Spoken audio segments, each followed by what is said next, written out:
And good evening, everybody. Thank you very much for joining me this Friday evening for the conclusion of my Lord of the Rings Journeys in Middle-earth campaign. As always, please let me know in the chat if you can hear me and see me okay. I've noticed my audio is working. Yes, my audio is working, but I think there is a noise gate on, which I'm just going to turn off. So there you go. That should be better. Yeah, so we've reached the end. I'm going to do 2 scenarios tonight. Because I want to finish this campaign. I've got a lot booked on in the next 2 weeks, and I'm not going to have any time to fit in any more. So the plan is to finish it tonight. So it means doing 2 scenarios. So get comfortable. It's why we've started early, and we'll see how long it takes. I don't quite know. We are on chapter 13. James is saying no audio. I think the audio's there. No worries. His fault. Yes. So let's have a go to the app. Which one's the app? I think it's this one. Yes, here we are. So I'm all set up. Vicky's just helped me get everything ready. I've pre-done my characters. So you can see where we are up to. Right, so we've done the characters. 2 of my items have leveled up. So I've gone for Splendor Well and Silverfall. So Legolas has got himself a new cloak and also a new bow. We didn't upgrade any group items. But our characters have also spent their XP. So there we go. We've spent the XP. I noticed everybody in the chat has got a dark green name. So the chat box plugin has chosen dark green, which means I can't actually read it. So we're going to continue. Now I kind of did want to get the introduction. Can I get the introduction? I can. Right. So this is chapter 13. Spoilers. You're going to see some spoilers. If you don't want any spoilers, then switch off now. Thank you very much for watching. But yes, we are chapter 13.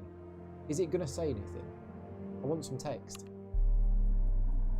Do we have text? Yes, we do have text. So, Evensong has healed your wounds, but she has also deposited you on Gull-Gultar's doorstep. As he prepares for the climactic battle, it is your chance to eliminate him once and for all. The next adventure is a battle map, which is why we've got this set up all ready to go.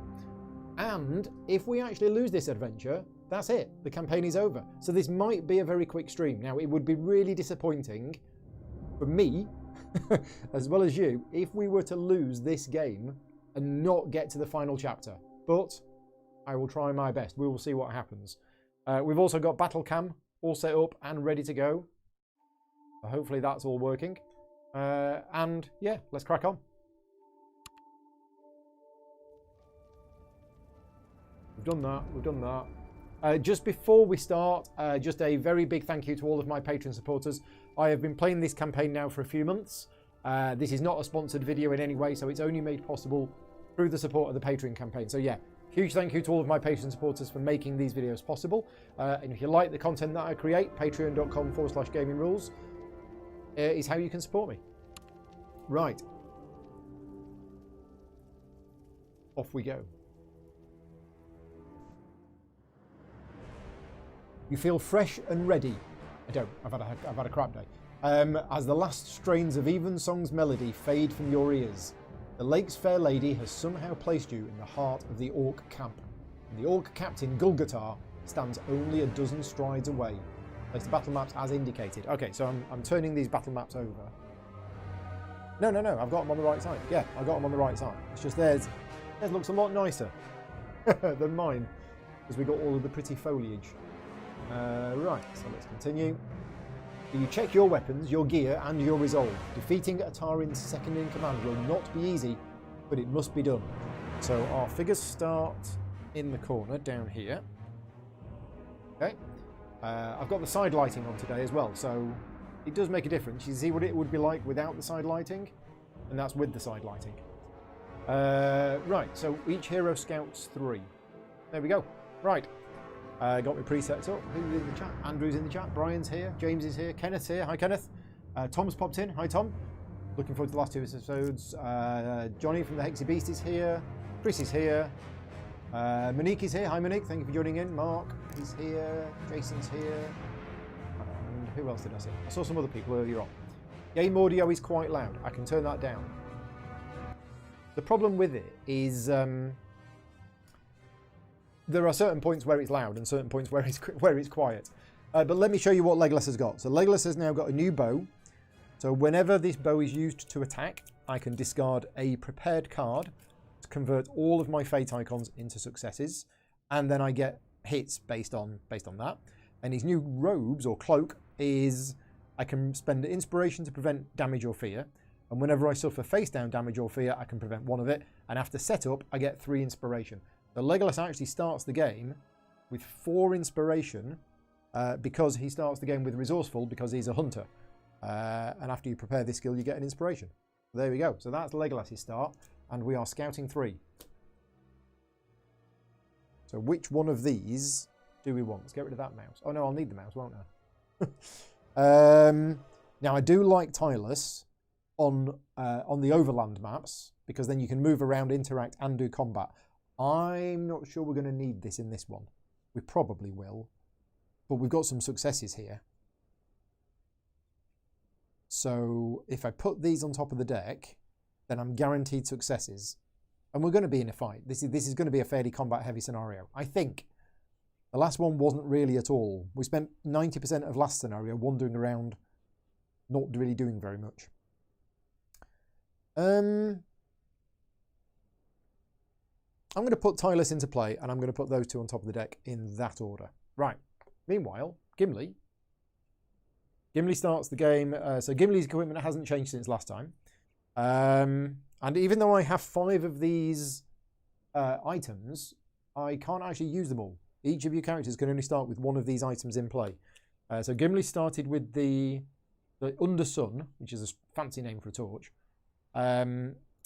because I thought this might be in darkness, but also I can use these counters to add Pierce, Smite, and Stun, which I thought might be useful.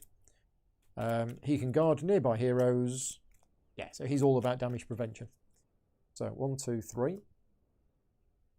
Yeah, I'm much preferring Gimli as a guardian than a musician. And I should have switched earlier. So which one of these do we want? I think. Oh, we've got this. This is 3 extra hits. Let's go with Pack Dweller. And because Gimli doesn't start with any inspiration, I'm actually going to put these 2 on the bottom of the deck. Yeah. Okay, so they're going on the bottom of the deck. Right. Okay, we are ready to go.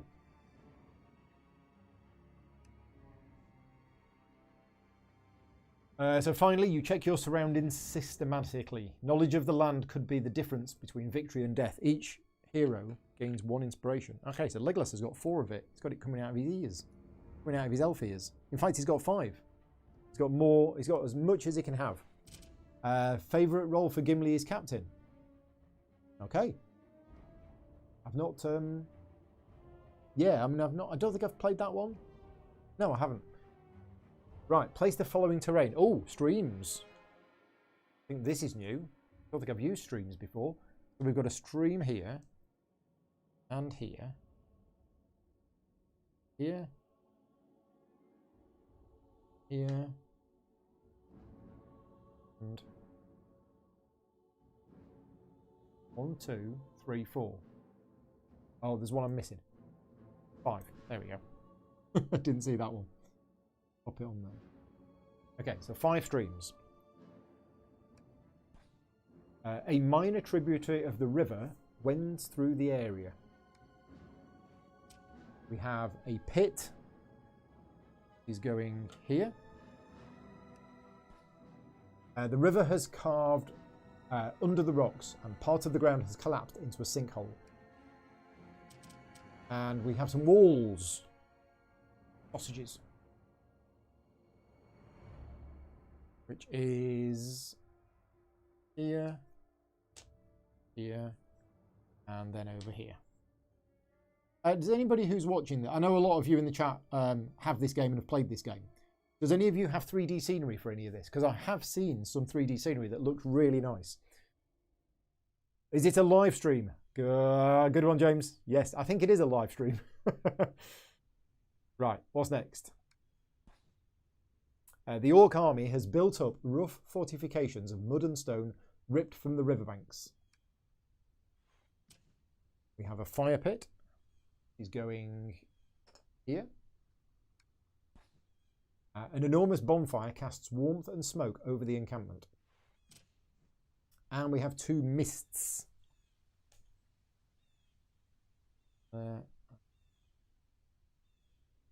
Now, those mists are definitely in half of that space, but I think they apply to the whole space. Thick fog banks cling to the ground, fed by the nearby river and cool air. And we have more stuff, right? So we have a boulder there, we have a bush there, and we have a barrel. What's a barrel doing over there? Anyway, there's a barrel over there. We have a table and a statue. And quite a lot set up. Statue. Table. Is that it? The rest of the area is scattered with several other features. Right, so we have, thanks to Evensong's intervention, you stand in the heart of the orc camp, yet completely undetected. You are close enough to see that Gull-Gultar's wounds from your last encounter are still healing. Each hero may scout 3, again, okay, then spawn 1 orc marauder as indicated. This is Gull-Gultar. We scout 3 again in addition to the scout 3 that we've already done.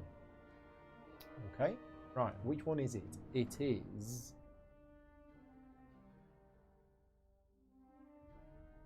this one. Yeah, this one. Right, where's Gull-Gultar? Come on, Gull-Gultar, where are you? There you go. Yep, I know you're happy and comfortable in your little foam case, but you need to come out to play. So Gull-Gultar is going here, I think it was. I think it was that. That looks really dark. The extra scout 3 is a reward because we beat him earlier. Oh, thank you. Yes, yeah, we did beat him earlier on. That looks really dark. I tell you why. Yes, so I normally have one of my lights actually pointing from behind me. And I haven't done that, so bear with us a minute. I'm just going to go off camera a bit to the side. While not, yeah, bear with us a minute. I will be back. I'm just going to grab that light and bring it round. Put it there. How is that? Is that better? You cast a little more light. Does it look better? I'm not sure it is. Anyway, there you go. We've got a little bit more light on the situation from the side. So yeah, we get an extra scout 3. 1, 2, 3. And yeah, I was thinking about this earlier on this afternoon. The fact that this is app driven. There is so much going on in the app that we don't know about and we can't reverse engineer it. So decisions that you made earlier will have a knock-on effect. If this was a board game, we would be able to look through the book afterwards and know, if you did this, then this will happen. But yeah, because it's all done in an app, we don't know. We don't know. Now, because we're scouting 3, we're already seeing some of the cards that we saw earlier. So, so I'm going to put Precise Strike into play, and I'm going to put those 2 on top of the deck. Okay, and Gimli, 1, 2, 3. So we know with Gimli, we actually put 2 cards to the bottom of the deck. Yeah, the problem is that's very bright now. Nope. Great way to hide a map from players. What's that? I've missed a bit there. We have Defensive Instruction. So I think I'm going to put this in play, because this is the new card that I've just bought. When a hero tests to negate fear or damage, they can spend Inspiration to convert a fate into 2 successes. So yeah, so that's going into play. Those 2 are going on the bottom of the deck.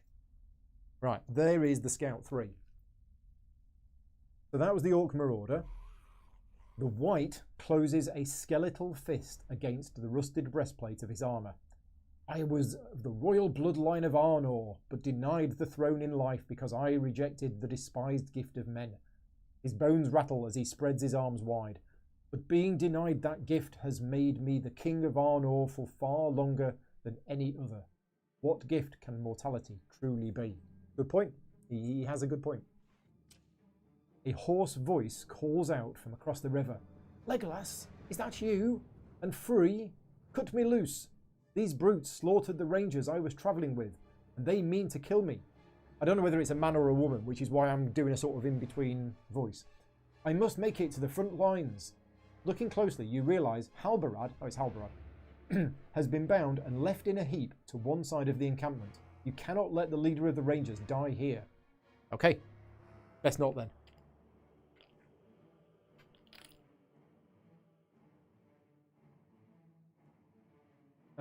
Okay, so Halbarad is going here. Right, we have a ruffian. Where is the ruffian? Can't quite see. There, hiding behind the wall. We have a ruffian here, hiding behind the wall.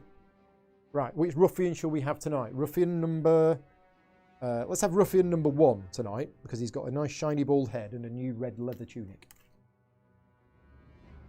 We're putting him there. Anything else? Yeah, we have an orc hunter. Oh, I need to put the white on the board as well. Where was the white? Can somebody tell me where the white was? Because I didn't see it. I did see it, I just didn't look. That's one problem. If you skip past it and you don't put the stuff on when you should, I don't know where it goes. So yeah, there is a white somewhere and I don't know where it goes. Somebody wouldn't mind telling me. That would be fantastic.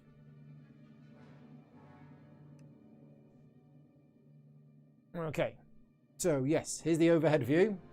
You can see we're all set up, but can somebody tell me where the white was? White was beside the ruffian. Okay, we'll go with that then. There we go. So, there you go. We're all set up. Looks pretty good, doesn't it? Does look a bit dark.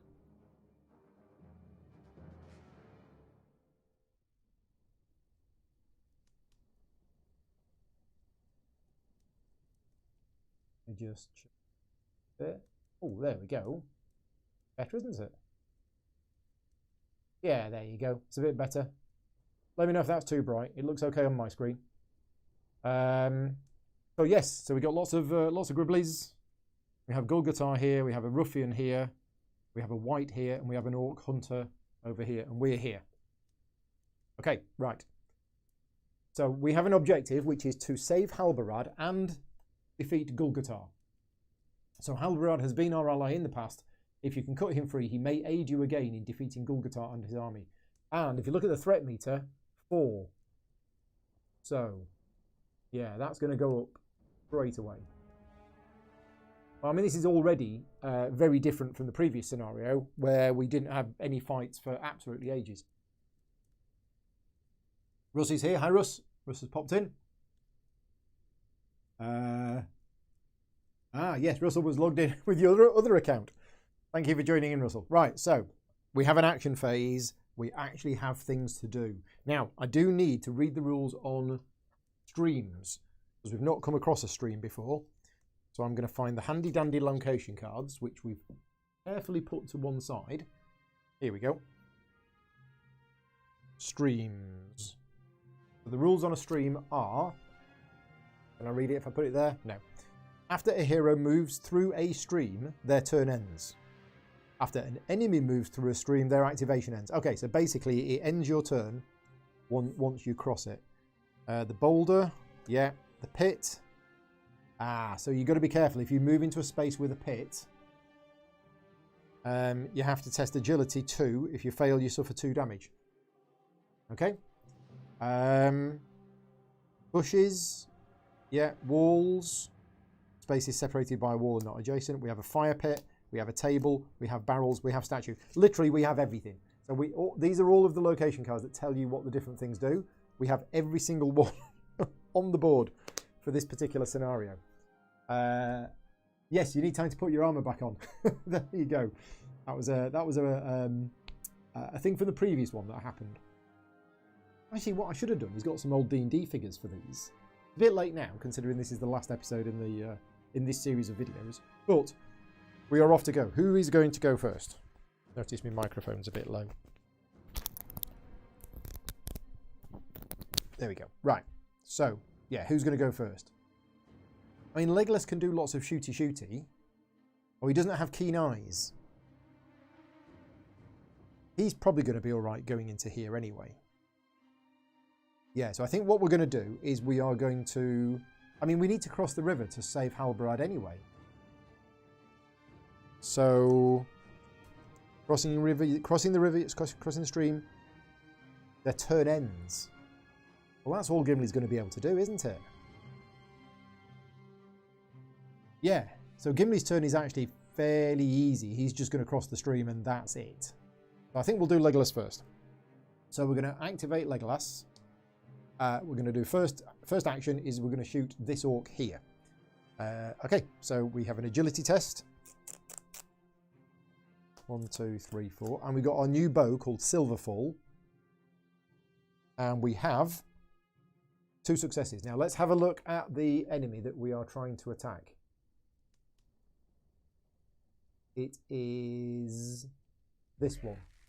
Yeah, so we need to do 6 damage to it. 6 damage, and that will be it. So we've got 2 successes. 2 successes is 5 hits with cleave, which we don't want. So I think we're just going to buy an extra success. I mean, I could use the precise strike, but I don't think I want to. No, so we're going to use one of those, use an inspiration to buy a 3rd success, which is basically 8 hits with cleave. That's that gone.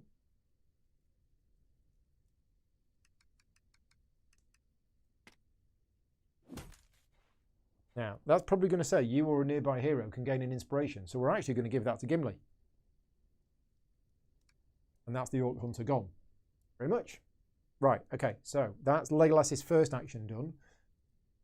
Now Legolas is actually going to use his ability to spend 1 inspiration and to move into here without provoking attacks. And when you move into a space with a pit, you do an agility test or take 2 damage. So we have to make an agility test requiring 2 successes. We've got an agility of 4. And we have 1 success and we're going to buy another success. So there you go, 2 successes. And then Legolas's second action is he's going to shoot. Now, who are we going to shoot? Let's have a look at these bad guys. The Ruffian is just 5 health with no bonuses. Oh, wow, look at that. Bloodthirsty, which means it does more damage. It's huge. It's got extra health and it's wary. You cannot apply stun or lethal to this group. Right. Okay, so I'm tempted to attack the Ruffian just because I will probably manage to kill it. Yeah. 1, 2, 3, 4. So we're going to do an attack on the Ruffian. Yeah, 3 successes. Easily. I should have gone for the other one. That would have been 8 hits. And I could have boosted it. I could have done 11 damage. Could have done, would have done, should have done. Right, okay. So, Ruffian is dead.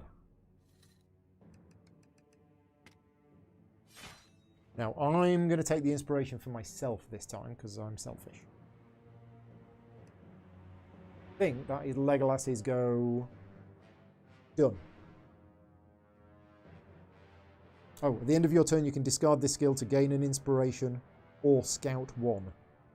I'm happy to leave it there, because the advanced tactics or the advanced strategy in the game is to actually keep the cards which have no fate or success icons on in your played area, which means they're not part of your deck. So, yeah, there we go. He doesn't look that bad to me. Why is his name Rough Ian? Oh, ho, ho. I don't know if your puns are getting better or worse, James, but they're keeping me amused. Right, it is now Gimli's go. There is really very little that Gimli can do. Because if he goes here, he's going to fall down the pit and take damage. Which is actually not that bad. Thinking about it, Gimli can actually take the damage. So my plan was... Oh, the Ruffian shouldn't be there. My plan was to have Gimli go over here and do all of this stuff, but actually, I don't think I'm going to. No, Gimli is going to go brave for Sir Gimli. He's going to use his first action and move 2. So he moves through the pit, which means we need to do an agility test, If we fail, we suffer 2 damage. Now he needs to get 2 successes. Gimli cannot get 2 successes because Gimli is wearing the Blade Bane, which decreases his agility by 1. So his agility was 2, minus 1 is only 1 card. And yeah. Well, he got 1 success. So he takes 2 damage. Now, what does he have? Nothing negates it, does it? No, it is just 2 damage. So we're not testing to negate. No, so it's 2 damage. Okay, so Gimli's fallen down the pit. Oh, for this attack, can't convert fate. Right. Okay, that's fine. It's fine. Because it's got some special skill or other. Right, first damage on Gimli is fever. He's got a fever. Discard 1 inspiration and flip this card face down. Okay. Then feeble. Suffer 1 face down fear, then flip this card face down. Right, so Gimli has taken 2 damage and 1 fear. Okay, so that's that done. Right, okay, now he's going to attack. He's in the same space as this. Oh, now there's mist. Let's remember what mist does. I probably should have done that earlier. Where is mist? I don't have it here. Okay, I'm going to click on the app and see what the app tells me. If you would... Ah. Right, okay, so that's what the mist was. So did Legolas cheat earlier? No, I didn't. Right, okay, so in mist, you cannot convert fate into successes. And if you would suffer damage while in a space with mist, suffer the damage face down. Okay, right, so it actually helps you, but also hurts you. Yeah, so we can't convert fate into successes when fighting at something in the mist. And I forgot about Blade Bane. I did suffer all damage face down. Ah, right, okay, perfect. So I don't actually take that one, which was... Yeah. Right, okay, thank you. So the damage was face down. Blade Bane's really good, isn't it?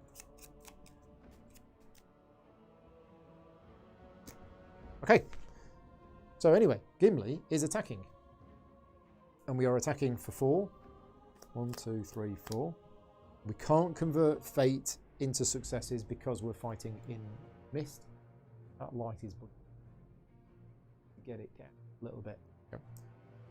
So we've only got 1 success.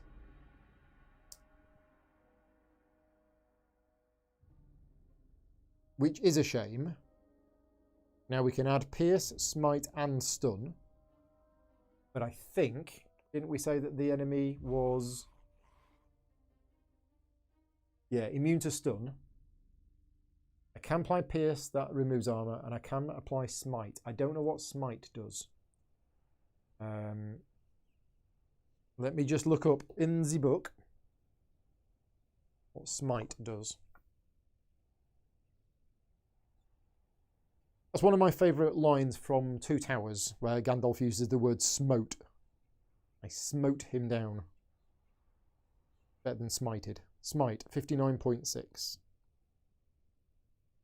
59.6 modifier smite. Hits ignore an enemy's sorcery. Ah, so it's the same as Pierce. Pierce ignores armor. So we could do this because this enemy does have... It does have 3 sorcery. So yeah, we could totally do that. Is it worth doing it? It probably is, to be honest. Yeah, it probably is. So Gimli has got 1 success with his Restless Axe. I can't convert the other ones. I am going to put that card on the top of my deck. I think. So that's 1 success. 1 success is 3 hits or 2 hits and sunder. So we're going to make it 3 hits. I'm going to use Pack Dweller to get an extra 3 hits. So that gets removed from the adventure. That's 6. And we are going to deplete Undersun to add Smite. Okay, so I think that's right. And we're going to attack it. We do 6 with Smite. Oh, it's nice. It grays these out because you can't apply them. Right, okay. Nice. Oh, it's almost dead. Yeah, if we could have converted, if it wasn't in the mist, that would have gone. That would have been dead. Right, apply 6 hits, but we are going to take a retaliation, aren't we? Yes. Okay, a white pulls a curved dagger from beneath its ragged black robes and thrusts it at you. So spirit negates. Now we have all sorts of abilities here, don't we?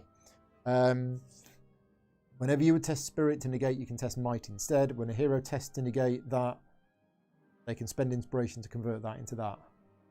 And that's what we are doing, aren't we? We are testing to negate. Yeah, okay. So we're doing 4. 1, 2, 3, 4. And we've also got this. We've also got guard 3, if we want that. So we need...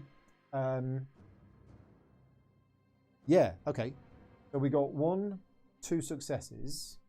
And because of this, when a hero tests to negate, and that is when any hero, doesn't have to be a hero in my space or anything else, it's just when a hero tests to negate damage or fear, they can spend 1 inspiration to gain 2 successes. And that doesn't discard the card. That's just a permanent card that stays in its play. So that's 4, which is enough, I believe, to protect me from all of that. There you go. David's here. Hi, David. Yes, happy Friday. People are saying that I should have smited him first. I did. It doesn't matter which order you do it in. It takes it into account. Oh, you mean with Gimli and then attacked him with Legolas? Yeah, that might have worked. If that's what you mean. Right, I think we're done. We have done 2 actions with both of my characters. So I think that's not a bad first round, is it? Yeah, I'm happy with that. Let's go to ending the action phase and seeing what happens. So we're not going to do this. Last time I decided that I'm sticking with adventure mode where you can't change once you've started the campaign, but I am not going to gain the free inspiration every round. So I'm going to ignore that instruction. So we are on Gull-Gultar.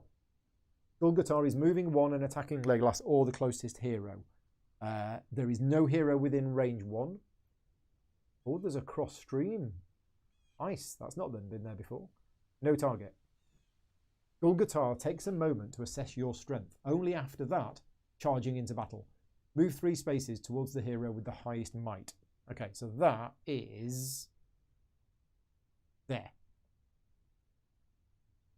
Charges into there. Did I add the grass to the base of the minis? Yes, yes. Ask me in my next live Q&A how I did the bases, and I'll happily explain it.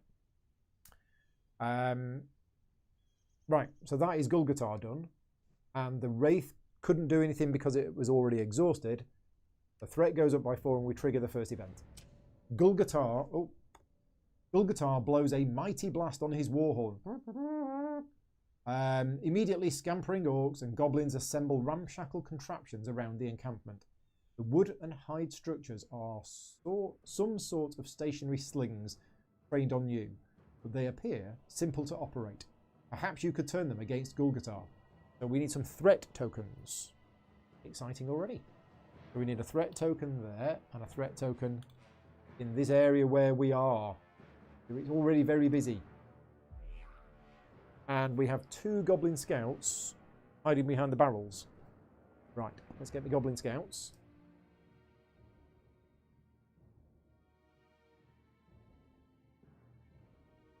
In fact, I don't need to tell you how I've done the bases for these. Because if you go and watch Sarastro's Lord of the Rings miniature painting series episode 1, I use pretty much the same technique. Not exactly, I've done a slightly different thing, but if you watch that video for how he bases his miniatures, that's pretty much what I've used for this one. Okay, we're in the rally phase, so the next threat point is 8. Yeah, that's going to come round quick, isn't it? Okay, so we've got 2 goblin scouts over here. We've got a threat token there, which is the catapults and stuff. They're going to add to the threat, and we've got the 2 bad guys in here. We've got Gull-Gultar. I mean, how big is Gull-Gultar? Well, we'll do that in a minute. Right, so while we're scouting, there was a topic of conversation that I had for today, and that was, which is your favourite Lord of the Rings themed game? because there's a lot of them. There is a huge amount of Lord of the Rings themed games, and I'd like to know what your favourite Lord of the Rings themed game is. Is it this? Is it the Lord of the Rings trading card game? Is it War of the Ring? Yeah, let me know in the chat. My first Lord of the Rings game that I had, and it is still in the attic, is SPI's, and it was called War of the Ring, Battle for Middle-earth, I think. And it is a hex and counter game from the 70s, and I played it loads when I was like 12, 13. I think it's quite dated now. But yeah, look it up on Board Game Geek. It's called... Is it called War of the Ring? I don't know. If you search for War of the Ring, you'll probably find the miniatures game. But yeah, the one I've got is 1977, SPI's, and I think it's War of the Ring. Well, obviously, that's going in play. And that's going to the bottom of the deck. Oh, as I say, you don't have to put it into play. You don't have to prepare a card. You could just put it to the top of your deck. See, I'm learning. I am learning. But no, I'm going to keep that there. And that's going to the bottom of the deck. So James is saying that Lord of the Rings living card game is his favourite, but it's the only one you've played. Rishik is obviously saying it's this one because you've played it loads, so I figured it would be. David is saying Battle of the Five Armies. I don't think I've played Battle of the Five Armies. I haven't, no. But I have heard of it.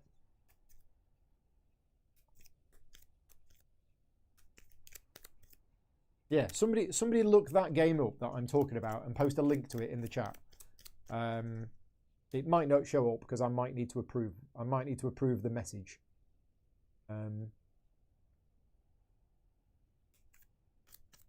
Yeah.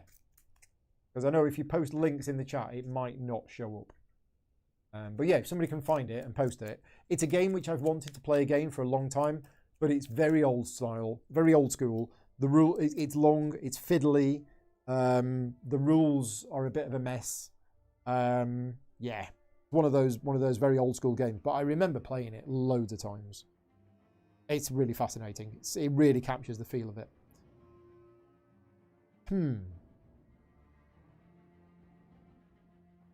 Tale of Tanuvil is actually really good. Discard this skill for you and up to 2 nearby heroes to each discard that or that, but we don't have any of that. So I'm going to put that into play, and that's going on top of the deck because Gimli doesn't have any inspiration. So we need some successes on top of the deck. Yeah, Battle of the Five Armies is mechanically similar to War of the Ring. I thought it was. Yeah, thought it was. Does Moria count? Sure. Yeah, Moria absolutely counts. And the Decipher Lord of the Rings CCG, you don't want to know how much I spent on the Lord of the Rings CCG from Decipher.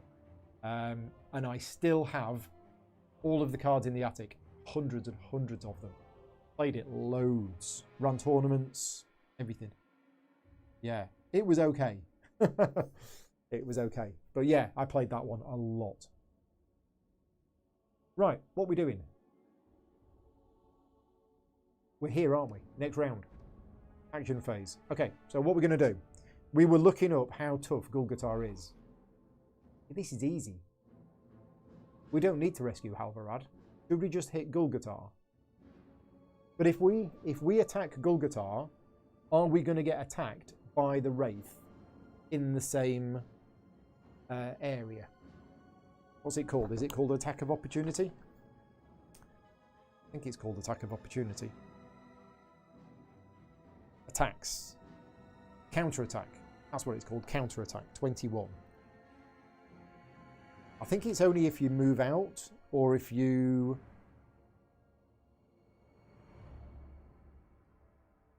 After a hero attacks an enemy group, the enemy group may be able to attack the hero who attacked it. Yep.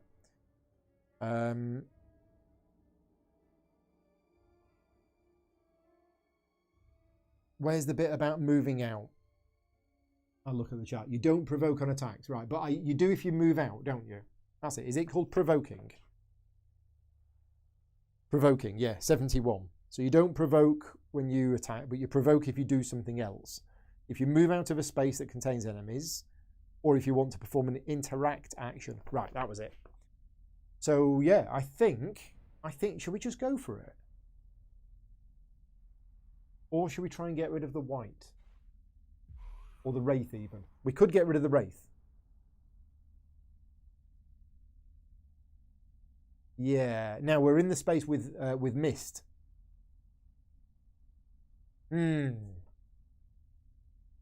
This might be tricky because we're in this space with mist, which means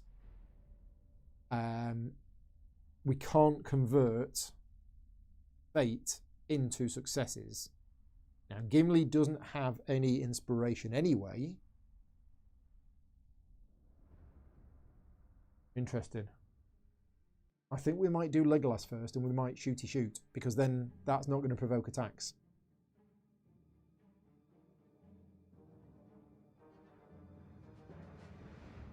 Yeah. I think that's what we're going to do. Yeah, fighting in the fog isn't ideal, but I think that's probably our best thing to do. Yeah. Okay, so we're doing Legolas first. Decision made. We're going to use Legolas first. We're going to attack. Who are we going to attack? Should we attack Gimli? No, we best not. Kind of don't want to attack the Wraith, but we're going to attack Gull-Gultar. So Legolas is going to attack Gull-Gultar. Off we go. 1, 2, 3, 4. So we cannot convert Thingy Whatsits into Thingy Whatsits. Get rid of the Wraith because it's white in front of you. Oh dear. Oh, look at that. We got 2 successes. So that's good. 2 successes on this is 2 hits with Pierce. So Pierce will get through Gull-Gultar's army. Armor. Pierce. Right. So we've done 2 hits. And I'm going to discard Precise Strike to add 3 hits. Okay. And do we discard this to get an extra 2 hits? I'm not going to kill it. But I tell you what, I'm tempted to.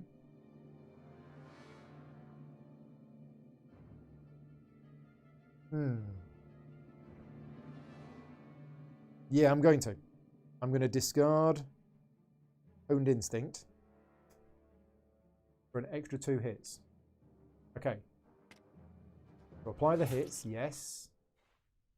Can it counterattack? No, because it's not ranged. Okay, so that is Legolas's first action. Right, Legolas's second action. We could attack again. Could attack the game. Legolas has some strike up, so he has insurance yet. Put the success back in. Yeah. Do we want to go for it? I think we do. I mean, yeah, we're going to go for it again. So Legolas is going to have a second shot and attack again. And again, going to attack Gull-Gultar again. 1, 2, 3, 4. We got 2 successes. So 2 successes is 2 hits with Pierce, or oh, yeah, not quite enough, is it? Not quite enough. No, 1 short. So 2 hits with Pierce. Okay. Can the enemy attack? No. And that is Legolas done. But then what we're going to do is we're going to activate Gimli, and Gimli is going to attack Gull-Gultar as well. So let's do Gimli's attack, which is 1, 2, 3, 4. And we have 2 successes. 2 successes, which I'm going to use as 6 hits. Or I could do 5 hits with Sunder, but I'll do 6 hits, and that is Gull-Gultar dead. Is that it? Is that scenario over? Surely not.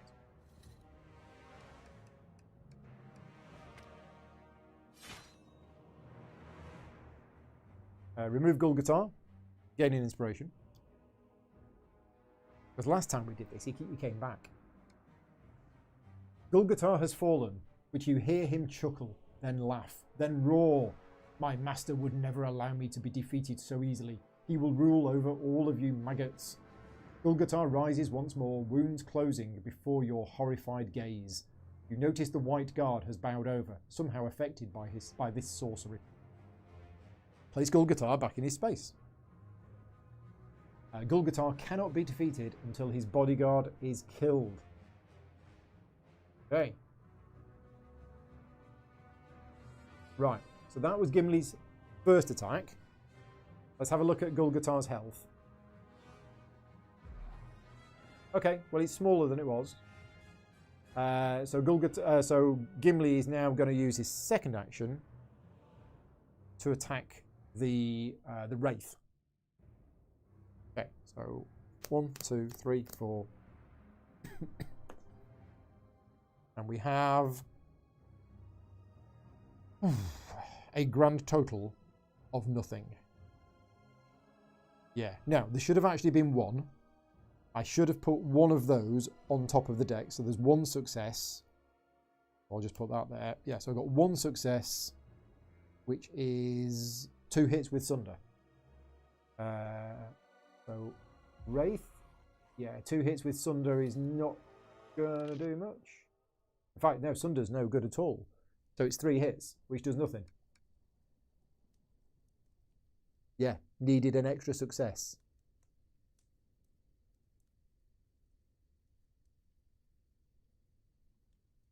Oh, I've just read Kinship. Before a nearby hero tests. I need to remember that. Okay, so that doesn't do anything. And then it attacks back. Yeah, bad Gimli. A figure moves like mist, circling around you as its knife slashes through the air. Agility negates, and unfortunately my agility is 1. Oh dear. So I'm taking 2 damage and 2 fear. And I have to do an agility test to negate. My agility is 1. But I can spend an inspiration, convert fate into successes. And I've got guard 3.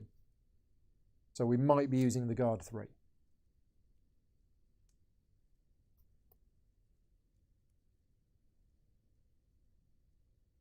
So yeah, I am going to spend the inspiration to negate 1 of it.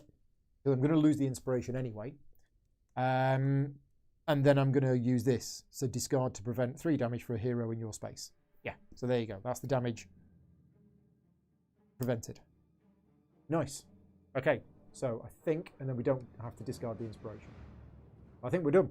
That is the end of the second action phase. Shadow phase. So we're not going to gain the inspiration. I'm going to remove the action tokens. So who is this? This is the goblins.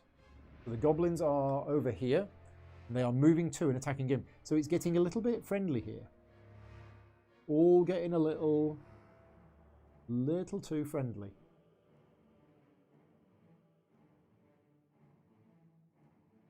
There we go. Yeah. Get this mass skirmish here. So they attack Gimli. Might negates. And again, I would have put one of those successes back on top of my... Oh, no, we've done that, haven't we? Yeah. So, 1, 2, 3, 4.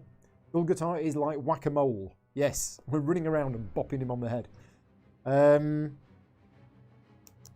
Okay. We have no successes. No successes for Gimli defending. This isn't going well. Oh, I could have used the Undersun to get rid of the Wraith.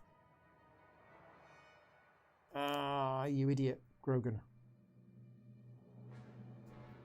Yeah. Silly me. Should have done that. Could have defeated the Wraith. That might be a game changer.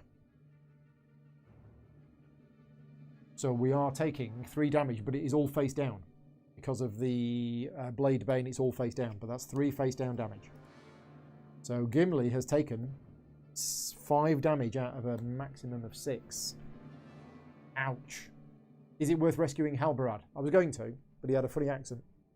Sounded like he was from Blackpool. Yeah, right, okay. Yeah, that was a very big mistake, that. So now Gull-Gultar is attacking Gimli. Oh dear. Oh dear. Oh, I have defense instruction. I can use that to guard too. Yeah, I might have to do that because this this is wit negates, but I can use might instead. 2, 3, 4. Right, I need 6 successes in 4 cards. Is that all right? Oh, look at that. I got 3. So that's prevented 3. I'm taking 4 damage and 2 fear. So that's prevented 3 of it. I am then going to discard defense instruction for another 2. Or do I need to? Yeah, I need to. So that's 3, 4, 5. So I'm just going to take a fear.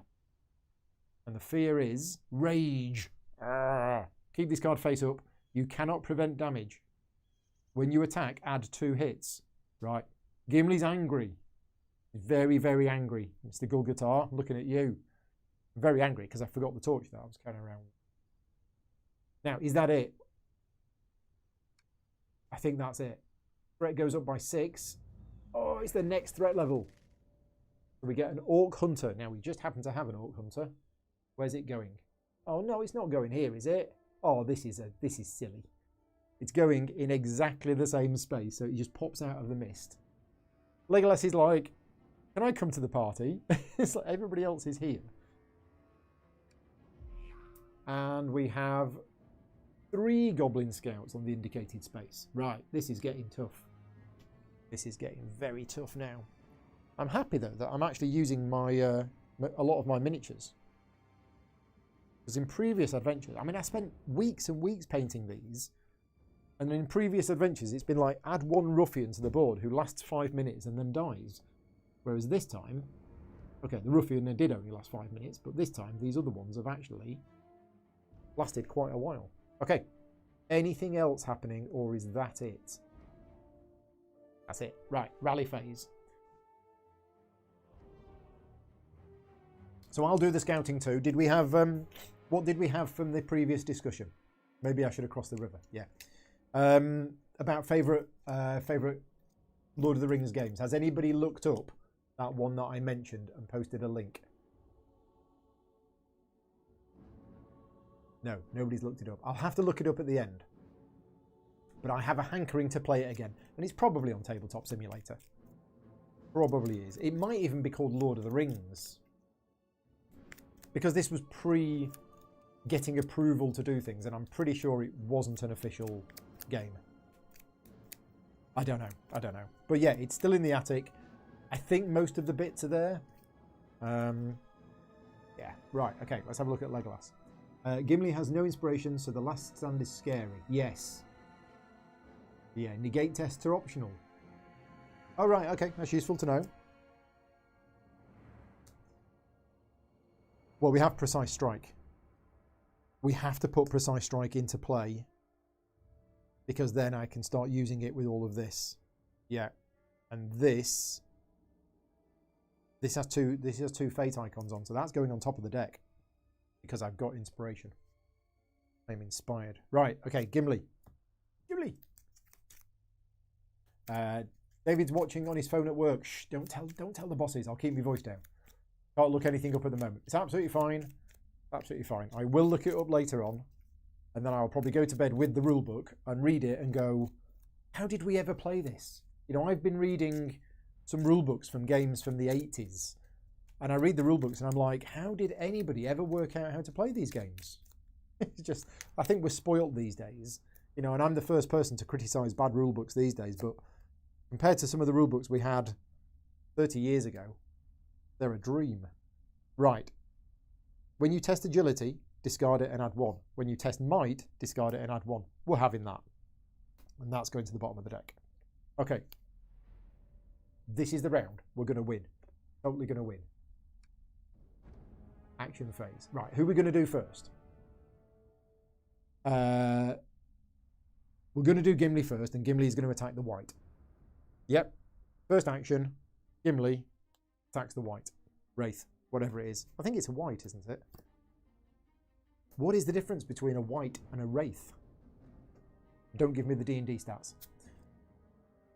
So, we have drawn 1 success. But we can use Undying Might to get a second success. So that is 2 successes, which is 6 hits, which is enough, I believe. Yeah, we don't need to torch him because we got 6 hits. So the difference between a white and a wraith is the letter R. Thank you, Brian. Oh, and rage. When you attack, add 2 hits. Ah, so actually, we're absolutely fine. We've attacked the white, and we don't need the smite at all. We've just done 1, 2, 3, 4, 5.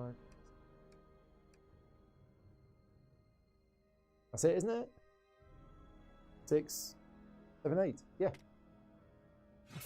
Huzzah! Right, remove a white. Okay, so the white goes. White. That was my attempt at a pun there. Oh. Oh, now hold on a minute. What's all this about? With an infernal screech, the husk of your enemy starts to crumble away. The white points a single claw to the sky, uttering a phrase in grating language before disappearing. Shadows rise from the earth. Foe's last curse. Place darkness tokens as indicated. Each hero in darkness suffers 2 fear, spirit negates. Now, where are my darkness tokens? I saw them earlier on today, and I've never used them. Where did I put them? They're here. Right, first time I've ever used these darkness tokens. So we have darkness tokens. I've also got my very, very important proof of purchase. So we have a darkness token here, a darkness token here, darkness, oh yeah, because there isn't enough counters in there, and a darkness token there. Is that it? Is it just the 4 darkness tokens? Yes. So that's both of our characters. Both of our characters are now in darkness, and we need to suffer that. So we'll do Legolas first. What is it negating? Spirit. Spirit is negating.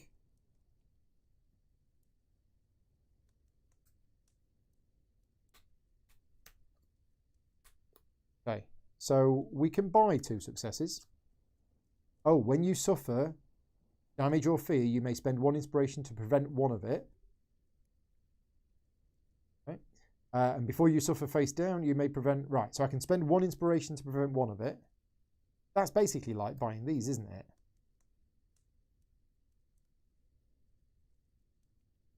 Before you suffer face down, you may prevent 1 of it. Ah, right, so that's before you... Okay.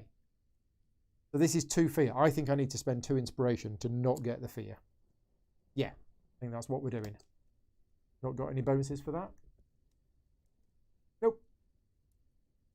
Right, Gimli is also... Ah, he ignores darkness because he's got the Undersun. Now, question for the chat, for Reshik or Ian or anybody else who knows.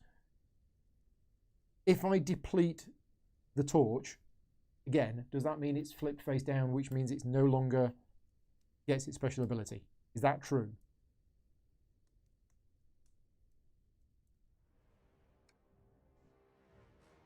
Without his unnatural guard, Gull-Gultar is fully exposed to your attacks. You must hurry and defeat him, which is exactly what I'm going to do.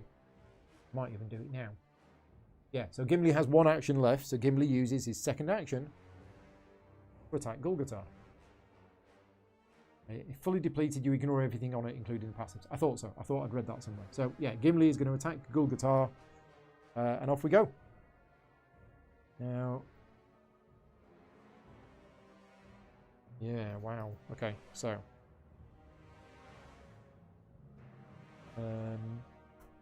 yeah, now... I've already done 1 attack, haven't I? And I drew 4 cards. And I got the 1 success. So I should have put that back on top of the deck.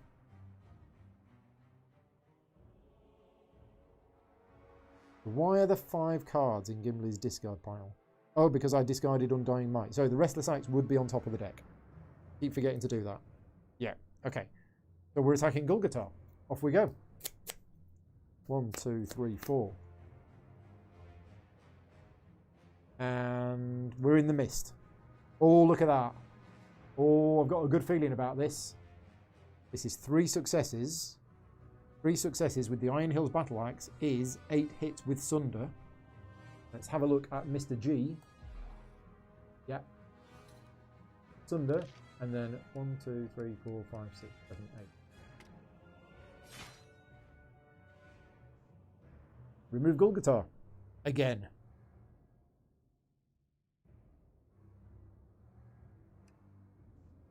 After the fatal blow is dealt, Gull-Gultar stares at you in disbelief. He spits words through the black blood welling up in his mouth.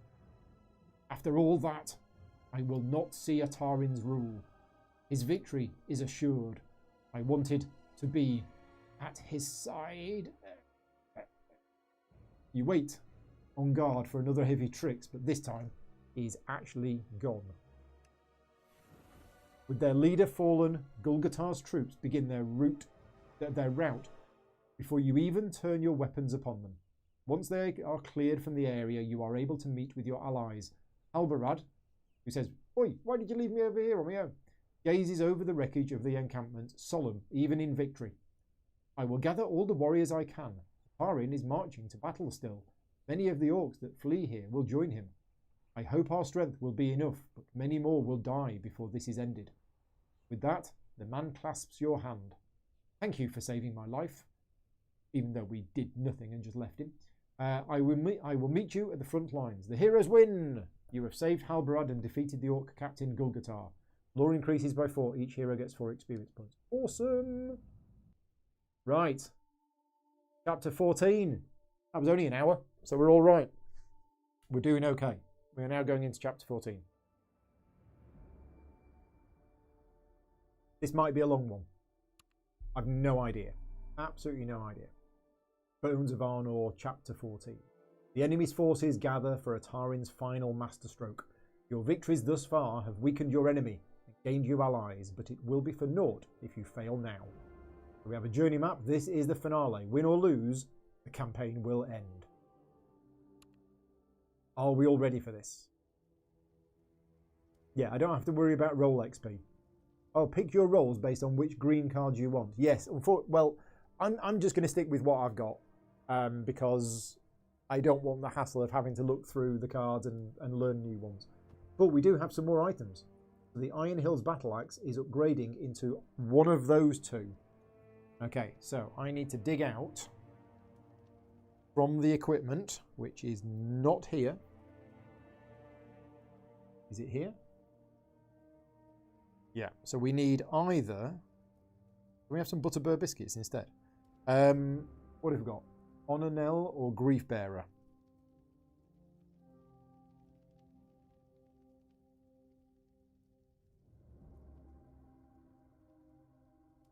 Grief Bearer and Honornell. Right, okay, so let's have a look. Which of these do I want? 2 hits and lethal, 2 hits and sunder, or 9 hits? Or, ooh, that's got 2 icons on it. What does that mean? Does that mean you use either or? Or do you use both? Increase your inspiration limit by 2. Now, that has always been a problem for Gimli until we fixed it by using this house rule. I'm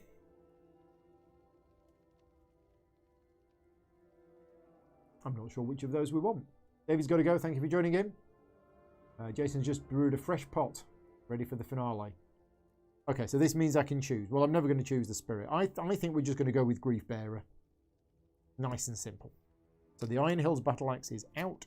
Grief Bearer is in. Okay. So that's the equipment change. Oh, and the Hobson rope is being upgraded to Ninny Hammer Braid. Should we want to change that as well? Let's have a look. Let's have a look at what we've got. Ninny Hammer Braid is a what? A level 3 item?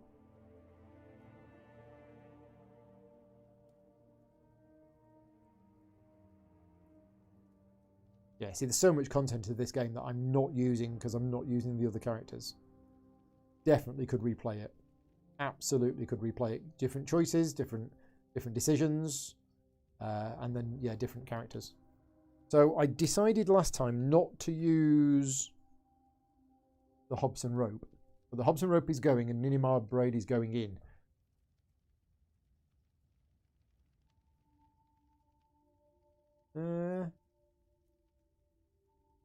Yeah, it's pretty good. It's pretty good. We might use it. We will see. We will see. Right, so that's in. And then we got some XP. So do we want to buy some extra cards? I don't think I'm going to. Yeah, I'm actually not going to buy an extra card. I'm just going to keep my decks the same as they are. Because these cards don't have any success icons on them. Oh, you can use multiple items with the same icon as part of the test. Ah. Right, okay. Oh, I see. And that's why you said Wrath's End is good. Yeah, because it boosts your spirit. But if your spirit is... Oh, that would have actually put my spirit up to 5, which meant Honor Nell would have been fantastic. Right, okay. So yeah, I'm not going to... I'm just going to have my 9 XP. Why is that still glowing? Oh, because I didn't actually select. There you go. Right, now we're good to go. So yeah, I could change roles at this point, but I'm not going to. Yeah, James is saying, would like you to watch you replay this with different characters. Yes, I would love to, but in all honesty, it's not going to happen this year. And if I did do it again, I'd do the second campaign. So although I would like to, the amount of time it's taken to play through this campaign, which has been, what, 25, maybe 30 hours? Don't have that time free, I'm afraid. So, chapter 14, here we go. Morning has come, but the day remains grey and shadowed. Thick black clouds swirl in the sky, centering on the ruined city of Anuminas. In the distance, a shimmering barrier bisects the city. It swirls with purple light and liquid shadow, completely encircling the heart of the city. It must be Atarin's work. You'll have to find some way past it to have any hope of victory here. Okay. So, I need to tidy up, because we've got this battle mat out. We do not need this. So let's move these bad guys out of the way. Don't need them for now. Let's move this. That's it. We're not going to need that again. We didn't do anything with the statue. We didn't do anything with anything else. And Vicky has kindly put all of these map tiles in order for me. So tile 400A. That's on the bottom. I know that. That's going there.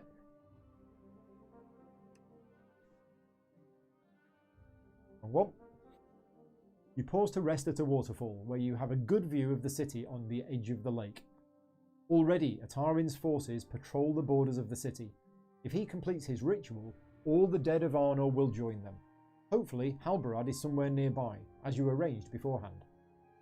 We get to Scout 4, and we start here. So yeah, so we are here. And we are scouting 4. Does it give me a heal? Yes, all the characters heal. It's all completely reset. So I need to decide which 2 items I am bringing in. Do we want the Ninjahammer Braid? That is the question. When you interact with a token, if you would test Might, you can test Agility instead. But that's no good. That might be good for Legolas. When you interact with a token and test Might or Agility, you may deplete it. So I think that's probably better with... I think we're going to swap round. We're going to give... Oh, no, but I like the Undersun. I do like the Undersun, but I don't think we're going to need it in this scenario. But adding Pierce or Smite is actually really good.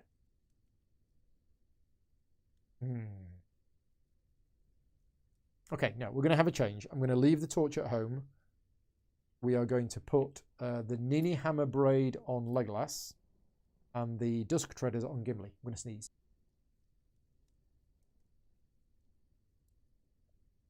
Thankfully, because of the mute button, you didn't hear that.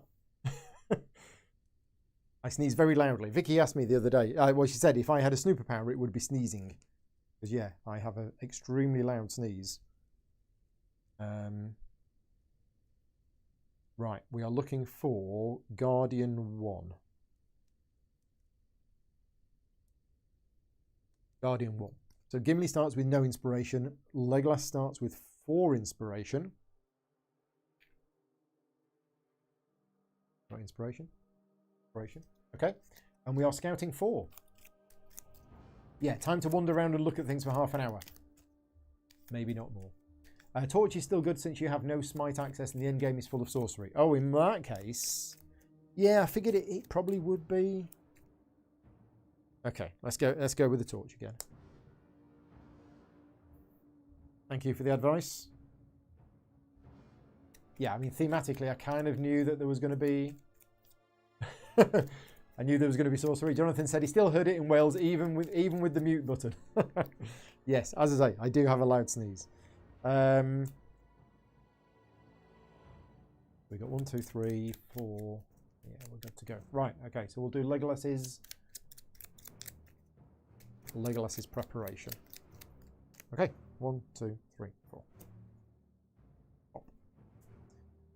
Which of these do I want to prepare? Well, bearing in mind we're not going into combat straight away this time. So I think I might have honed agility. We'll just put honed agility into play. I'll put precise strike on top of the deck and the other 2 to the bottom. Yeah. Okay, right. And Gimli. 1, 2, 3, 4. I'll tell you what. At the end of this video, when we've finished today, if you don't mind, I am going to leave the camera rolling. I am going to go into the attic and I am going to get that Lord of the Rings game. Okay? That's what we'll do. If you're going to stick around to the end, you get to see a special treat of one of the first board games that I ever played. And I mean hobby board game. I'm not talking Monopoly or Cluedo or Scrabble. I'm talking proper hobby board game. I think I got it in about 82.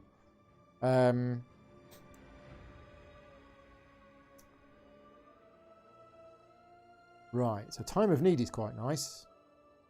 Restless Axe on top of the deck is always... Oh no, is Restless Axe quite good? Yeah, Restless Axe is really good.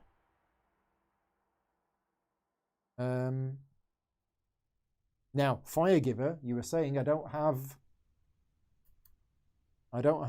Smite. I do. I have anything I want with Firegiver. But I think I'm going to put... This is a tricky one. I'm going to put Time of Need into play. And I'm going to put Firegiver on the bottom of my deck. And I'm going to put Restless Axe and Tale of Tenuvial on top of the deck. So I've got 2 successes on top of the deck. Okay, Brett found the game and posted a link, but it didn't accept it. Now I'm going to scroll up. And no, YouTube didn't accept it. If you want to send it me on Slack, unless you already have sent it me on Slack, you might have sent it me on Slack. No, but if you send it me on Slack, I will find it and post it into the chat. This is the game we're talking about. Okay, we are ready to go. So we've scouted 4. We are all ready. I'm quite excited. Yeah, very excited. A collection of human bones joined together by hardened pitch form a makeshift altar. Stretching like taffy, spectral forms are drawn out from the bones and flow toward the glowing barrier. Search token as indicated. That's right where we are. Okay. A small grove of evergreens sways back and forth violently, bending before a non-existent gale. That's a threat token. Need to sort that out. And we have, alone in a sparse wood, high above the ruined city, stands the tall ranger Halbrand. Should we just ignore him again? Should we just leave him there on his own?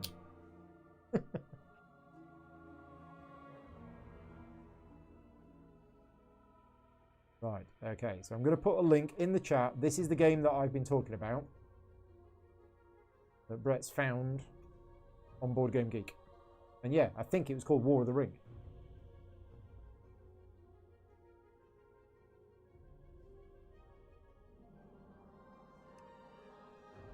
Okay, so our objective is updated. We need to speak with Halbrand. Right, so we can't just ignore him this time. The game is forcing us to go and speak to him. So I guess we better speak to him. We can zoom in a bit just while we're on this bit. Okay, so who's going to go first? Well, I'll tell you what we might do.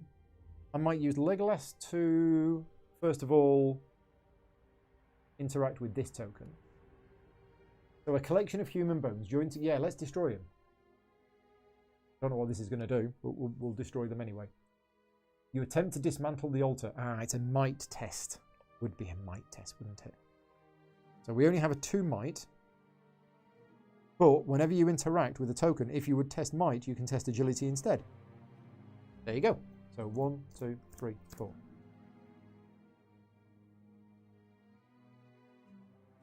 Yeah, take the guy with the axe to the tree. Nah. Yeah, you got 3 successes. Hopefully that'll be enough. 1, 2, 3. The looming barrier flickers with each blow as you break the altar apart. Its purple light has faded somewhat. Perhaps it has been weakened. Gain inspiration.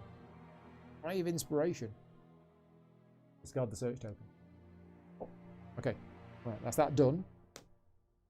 So again, that will have had some knock-on effect somewhere else that the app has remembered. What we're then going to do is we're going to spend one of those inspirations to have a free move to here, and then we're going to use our second action to interact with Mr. H. Hello, Mr. Barad.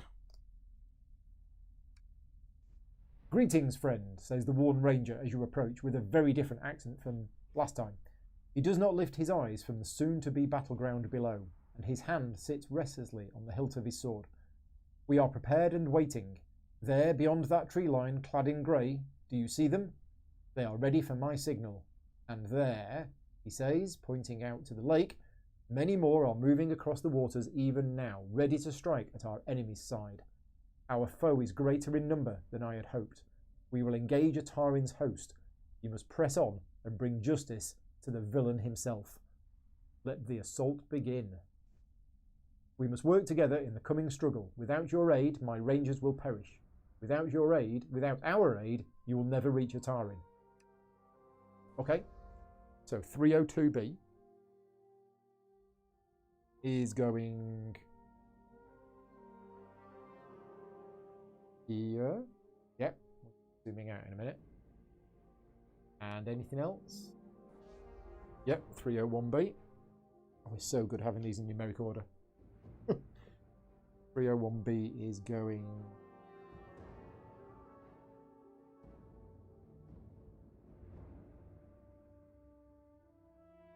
Right.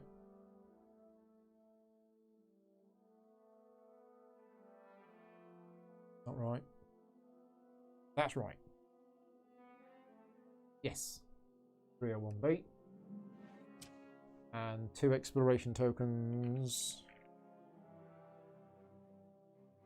Forward like that. At Halbarad's signal, rangers slip from the tree line and sneak into the city.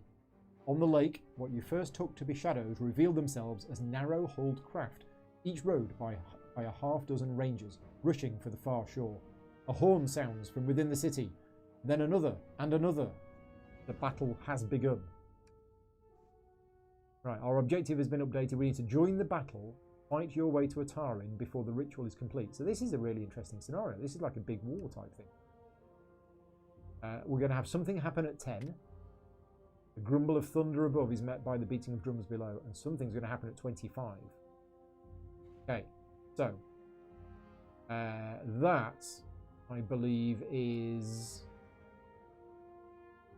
Legolas's turn. Yeah, so Legolas's turn is done. Legolas has had 2 actions, interacted, did his free move, interacted again.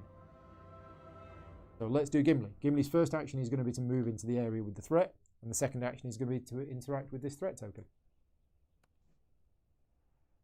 Small grove of evergreens, yes, we'll approach it. 2 ghostly men walk hand in hand, struggling to reach a stone slab inscribed with the Sindarin word Ol.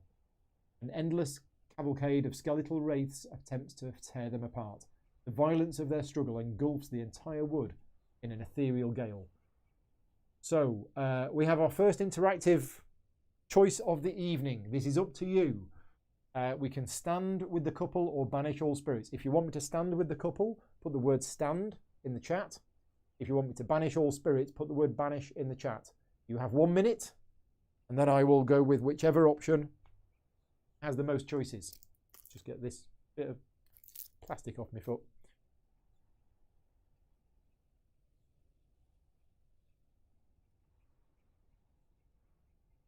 And yes, this is going to be a long scenario because it's 120 threat. But remember, we are playing on adventure mode, so if we don't, I was going to say a swear word then. If we don't mess about, we should do this before the threat meter gets to 120. Okay, so what have we got? We have stand, stand, stand. Jonathan's staying out of it. Okay, stand, stand, banish, stand. So we've got 6 for stand and 1 for banish. Okay.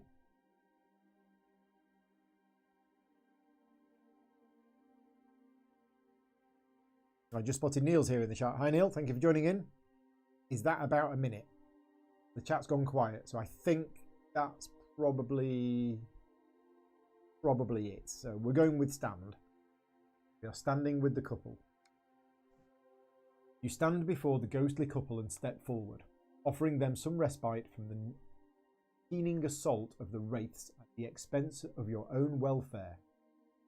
Suffer 3 fear, spirit negates. Who said stand? So 3 fear, spirit negates.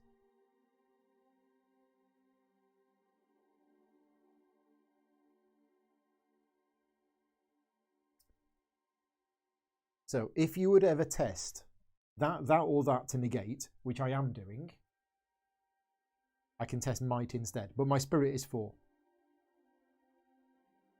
Yeah, so it's 4. And this is 3 fear. Okay. I mean, it's thematic, not complaining. What have we got? What have we got? We got 2. 2's not bad. It's not worth discarding this. Yeah, we can't use the time of need. So that's okay. So we suffer a fear. And it isn't face down? No, it's not face down. Okay.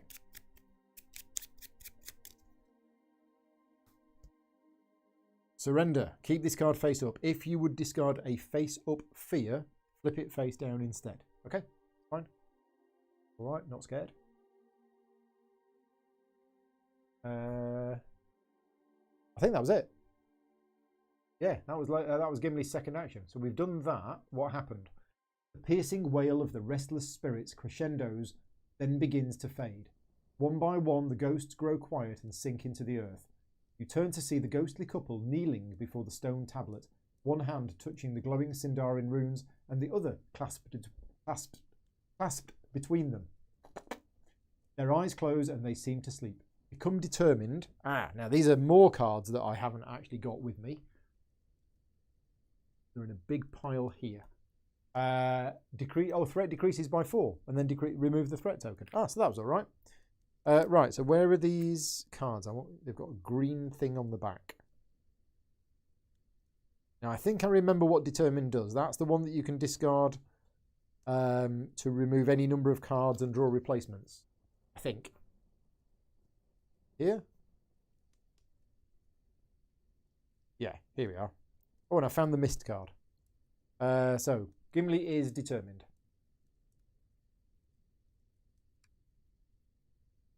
Right, and that is it. That is the end of the action phase. Shadow phase, not going to gain the inspiration. Nobody's on the board. Threat increases. Rally phase. How much are we scouting? 2? Always 2, isn't it?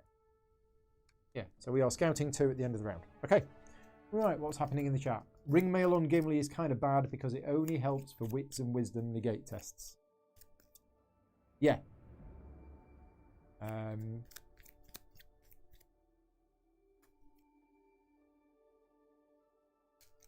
we go. Jaku's in the chat as well. Thank you for joining in. Saying hi, Dr. Tim. Who's Dr. Tim? Not me. Right, okay. So we're scouting 2 with Legolas. Precise Strike and Honed Instinct. let's put Honed Instinct into play and put Precise Strike on top of the deck. We don't have any combat just yet. And then Gimli Scouting 2 as well.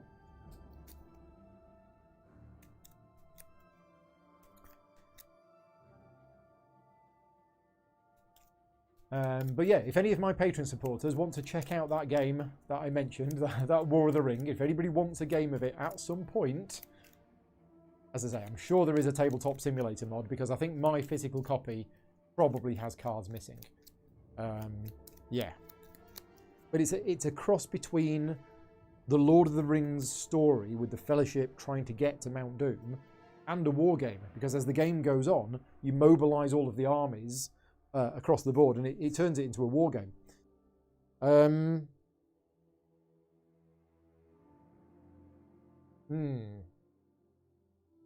think I'm going to put Restless Act into play and Poet's Heart on the bottom of the deck. Right, we are done. So we are... Next round. It is the action phase.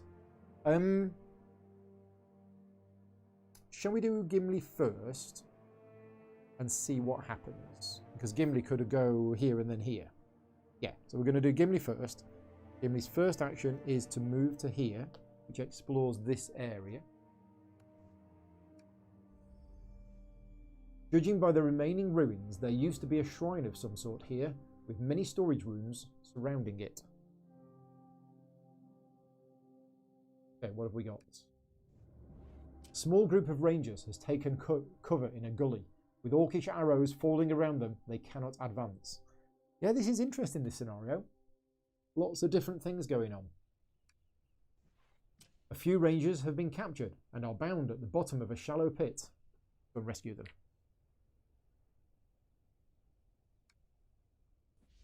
And 203A. Okay. Is there.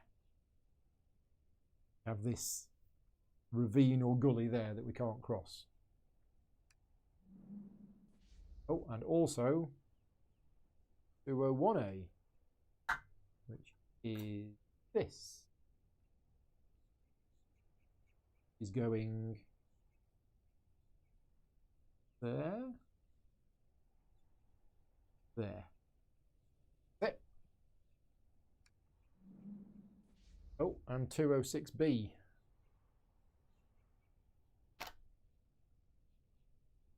We're going to need a bigger camera.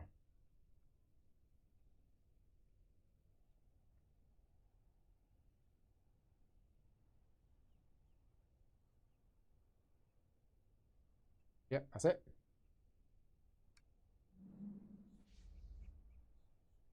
I say that's it. And then, of course, there's another one.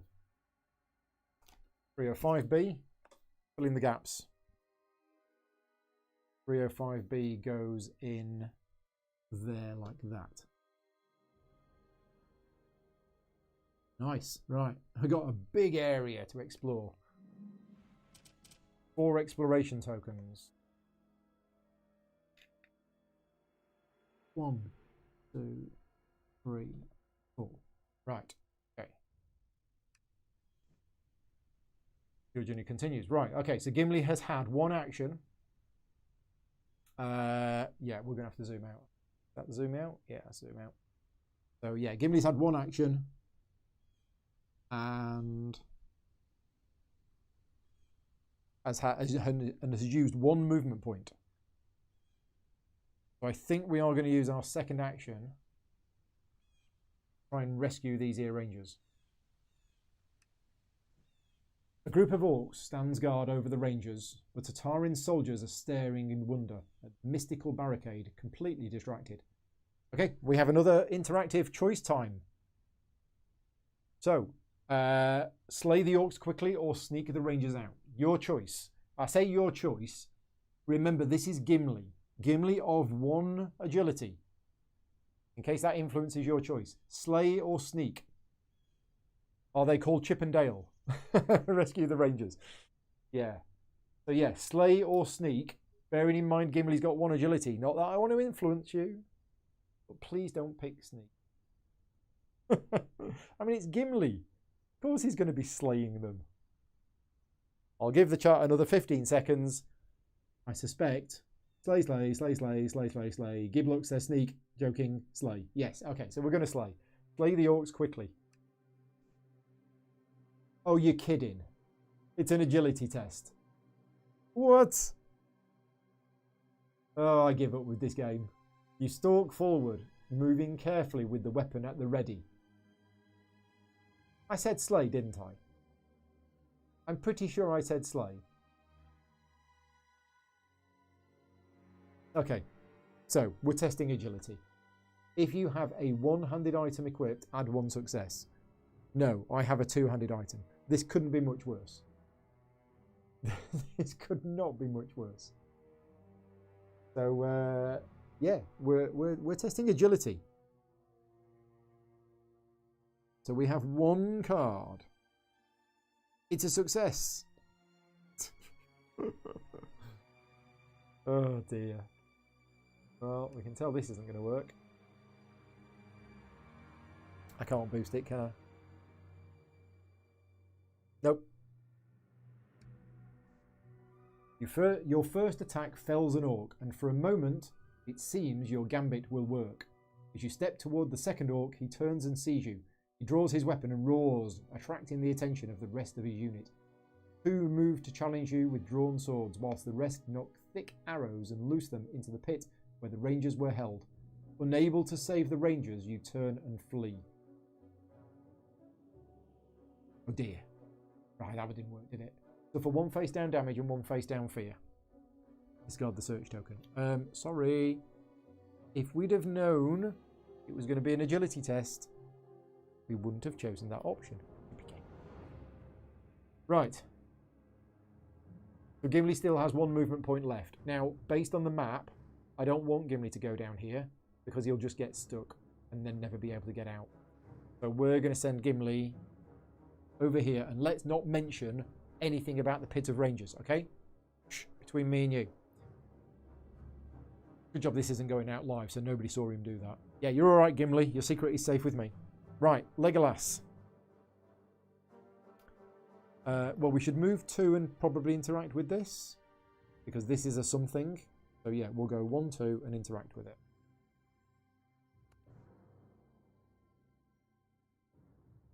Yeah, this is probably going to be a might test. Okay, right, we have another choice.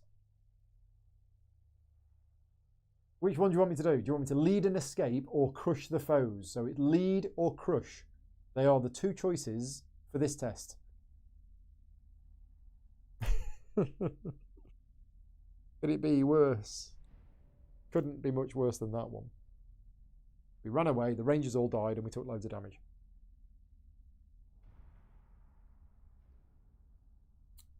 Wonder what's down here. I kind of don't want to go down here, because all of this has opened up. Yeah, I was saying, don't want to go down here, because all of this has opened. Right, what have we got in the chat? We have lead, lead, lead, lead, lead, lead. The 6-2. 6 people are saying lead. 2 people are saying crush. Brett is saying slay. No, we've been down that road, Brett. We know where that road leads. Okay, so we're going to try and lead and escape. You scramble back down the gully and search for a safe route past the enemy ambush. Test. That thing I can never remember what it is. Wisdom. For each tactic you have prepared, you may convert 1 fate into a success. Oh, okay, interesting. Do I have any tactics? I have no tic-tacs. No tic-tacs here. So, it is 3. We don't know what we need, but we got 3. I'm going to spend an inspiration to make it 3. Go Gimli how it's done. There's a narrow defile only a short dash away, but even better is the scree slope above the enemy forces. With a series of hand gestures, you communicate your plan to the ranger leader, who grasps it immediately. He bends her bow and fires, sending an arrow into the slope above. The resulting shower of stones and dust distracts the enemy long enough for all the rangers to escape up the defile. The leader clasps your hand in wordless thanks as she passes. Okay, and give us some money. Do we not? We get no money. Do we get anything for that? We got no inspiration. Got no money. Didn't get a hot bath. Didn't get a foam banana sandwich. Nothing. Ugh. Right, that's it. That is the action phase done. Shadow phase. No enemies on the board. To do that, threat increases by 4. Rally phase. Off we go then. So, let's have a look at the chat. What's the chat saying? Nothing. Chat is just saying stuff from the previous one. How's our threat looking? Our threat is 8 out of 120. So yeah, we might be here a while. I don't actually know what our objective is. Join the battle and fight our way to Atarin before the ritual is complete. That's what we need to do. Okay, how much you're able to influence the tide of Rangers versus Atarin has an effect later in the chapter. Ah, right, okay, yeah, that's really cool. So the fact that some of them died. Did I say hot banana sandwich? No, I said foam banana sandwich. Regular viewers of the channel will know what foam bananas are. Right. Now, we have a rest card, which is actually no use at all. I'm going to put Immortality into play and Precise Strike on top of the deck. Okay. Gimli. What's Gimli going to do? Yeah, hot banana sandwich sounds awful. So yeah, this is cool. This is keeping track then of the number of rangers that we managed to help. But maybe there are some more rangers down here that I'm not doing. And then in the final battle, we'll get a bonus depending on how many. We say, yeah, I'd love to know what's going on in the app in the background. So, we have Defense Instruction and we have Crescendo of Dawn. Both of my level 12 cards.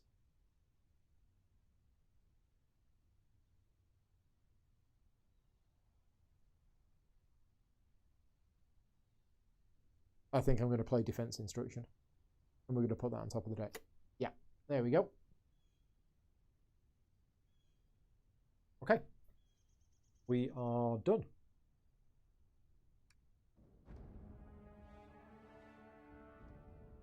Right, what we're going to do? Where are we going to go? Are we going to nip down here and have a look? I think we might need to. Yeah, we might need to nip down here and have a look because there might be rangers that are needed. So I think Legolas is going to spend his first action moving to here, which will explore this area. There used to be a prosperous settlement here, but all that is left of it now is crumbling rock ruins. A raft of bone lashed together with something you'd rather not think of floats atop the turbulent waters. Crude idol of human skulls rests atop it. Okay, where we are. A small watercraft is stranded not far from the shore. The rangers aboard are struggling to free themselves, thus far to no avail. Right, okay, and then Legolas, are we going to do this? Or are we going to spend an inspiration to move and free the rangers? I think I'm going to spend one of my inspirations to move. And we're going to move from here to here. And then we're going to interact with the rangers here. Okay, we're going to have another choice, aren't we? Yes, we are going to have another choice. So, get ready with your choices. Pale skeletal limbs break the surface of the water, grasping and clawing at the ranger's boat. Oars in hand, the rangers beat at the grasping claws in a desperate attempt to keep the dead at bay. Which one of those do you want me to do? Distract, attack, or call? They are the three choices. And we have about a minute to decide. So let me know. Distract, attack, or call.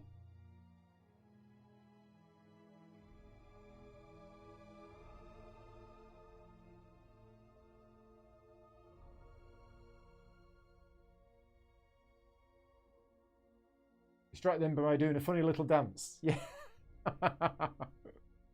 Yeah, I can just imagine Gimli doing a funny little dance. Right. So it looks like the chat is saying we should call Evensong. I mean, that seems like the obvious choice. Maybe we could only do that because of something that happened in a previous chapter. Now the hour of our fear, you call out across the water, half marvelling at your own words. Pray the lake's fair maidens near, ere our hope is fled and gone. Come and aid us, Evensong. The rangers stare at you, unsure of what to make of your strange poetry. For a moment, nothing happens. Song swells beneath the waves, then a voice comes drifting across the water, a voice that fills the world with its bright, cool clarity. In seasons long ago, a city rose ashore here, but mortal kingdoms rise and fall, and now its time is over. Begone from my waters now, thou blight upon the living. Evensong is master here, don't you hear her singing? When the last strains of the song hang in the silence, the water is still. Rangers dip their oars. My eyesight is getting worse. The rangers dip their oars and their ears in the glass calm water and row ashore. As they disembark, they bow their heads in reverent silence, then rush into the city to join in the battle. That was alright, wasn't it? Grey-cloaked rangers emerge from the wood to strike at Atarin's forces, felling orcs and wicked men before fading again into the wild. With the bulk of Atarin's armies focused on this threat, the way is clear for you to proceed. Nice. Alright, I think that's it. Yeah, that is it. Legolas moved and interacted. Now, Gimli's not had a turn, has he? I don't think Gimli's had a turn. Yeah, hey ho Tom Bombadillo. Yeah. That reminded me of the, I've got the next question for the next rally phase. Yeah, I don't think Gimli's had a go. So Gimli's first action, me marking action tokens with these little counters works if I remember to do it. If I don't remember to do it, it actually makes the situation worse. Where are we going to go? Now I'm looking at the map and I'm looking at where the fog is. It looks like the map is going to expand in all of those three directions. I think there's going to be a gap here. I don't think this is going to join up. I think Gimli's going to go here. So first action is move. He's got one movement point left. I'll mark that with that. And we are exploring here. Several makeshift bridges and gates have been trussed into the crumbling ruins. Okay, what have we got on this tile? We have flickering light and unearthly wailing suggest this building is haunted by a spirit. A discarded ranger's cloak lies outside. Okay, that's over there. And an ancient staircase lies half hidden beneath the earth. If not for the gleaming wisps of purple shadow that drift from the opening, you might have missed it entirely. Threat token. Okay. Oh, and 307B. So we have a potential inside 307B.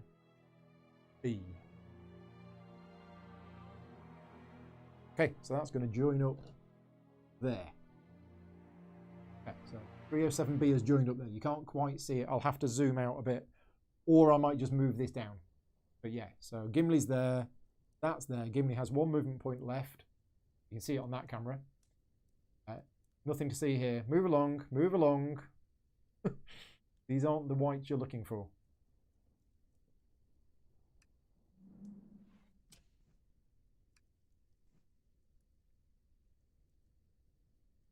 Okay, so Gimli has one movement point left of his first action.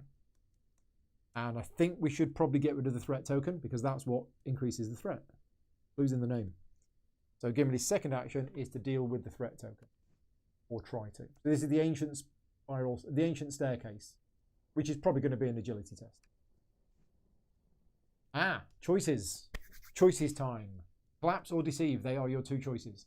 You climb down one turn of the stair and find yourself faced with a mass of spirits, clambering and clawing over one another in their effort to escape up the passage. So which do you want me to do? Collapse the staircase or deceive the spirits? Let me know.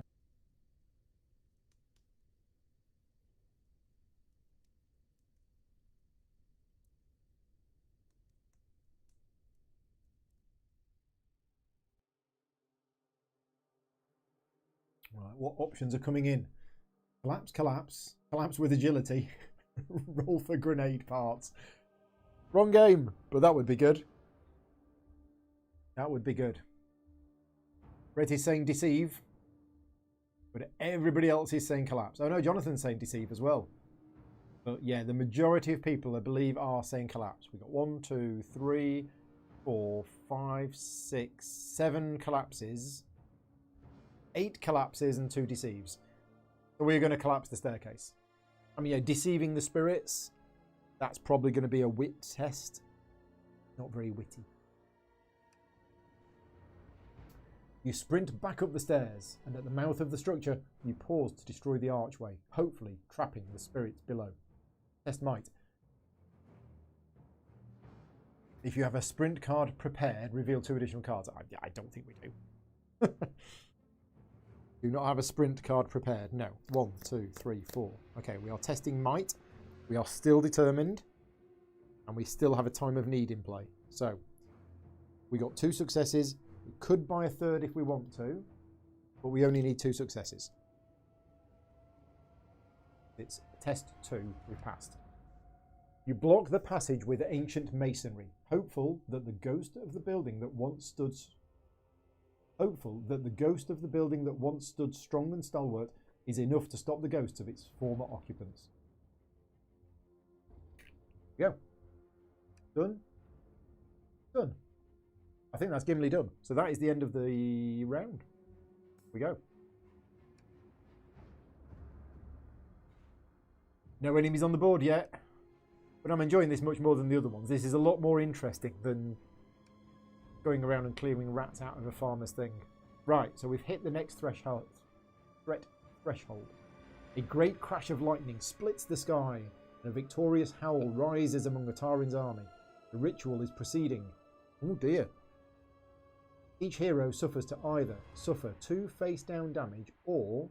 Sorry, 2 face-down fear or discard 1 inspiration. Well, I'll discard an inspiration. Not suffering 2 face-down fear. Why would anybody ever choose that one? Oh, we have 2 hungry wargs. Now we've only used these once. I'm glad we're using these. Yeah, I think we've only used these in like 1 scenario. Right, so we have 2 hungry wargs on the board. Warg. Question for the chat. I know the term warg from Lord of the Rings and D&D. Is a warg a real thing? Or is it a made-up fantasy term? 2 hungry wargs. And an orc hunter. That's one of the ones with the bow, isn't it? We've got him out. Oh, that's where Legolas is. Oh, in fact, Legolas is down here. Yeah, rally phase. Okay, so I did have a question, didn't I? But before we go to the question, look at these guys. Yeah, so let's put that there. Let's put that there like that. Shooting each other. Right, so we're in the rally phase. And my question is, in the Lord of the Rings books, in the Fellowship of the Ring, they encounter Tom Bombadil. In the Lord of the Rings films, they cut Tom Bombadil out. And I'm curious to know what you all think of whether you agree that Tom Bombadil should have been cut out of the films or should he be kept in, because I have my own thoughts on that. As a Lord of the Rings fan, for as long as I can remember, let me know. Let me know. Meanwhile,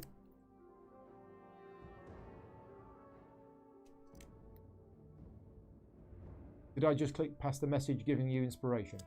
Oh, I don't know. Did I? I don't think I did. Well, apart from the one that is at the start of the shadow phase, which I'm missing. So wargs are fantasy, according to Neil. Reshik said you would have chosen to suffer the fear because only hit points matters. I don't know. Yeah, no, I don't like suffering the fear. Because I'm going to be coming across more whites. And so Norse mythology, there's a wolf varga, which is anglicised as warg. Okay, so it's Norse mythology then. Little did Tolkien know that such a creature, perhaps one even more terrifying than warg, actually existed. Okay, so Norse mythology wolves. Cool, thank you very much. And how's the Tom Bombadil conversation going? Oh, now we've already got 4. I should have discarded some stuff, shouldn't I? Ah, rats.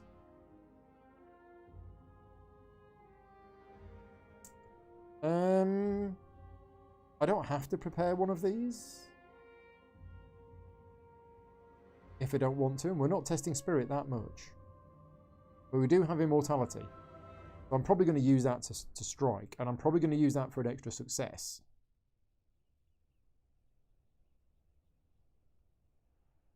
Should have used resourceful.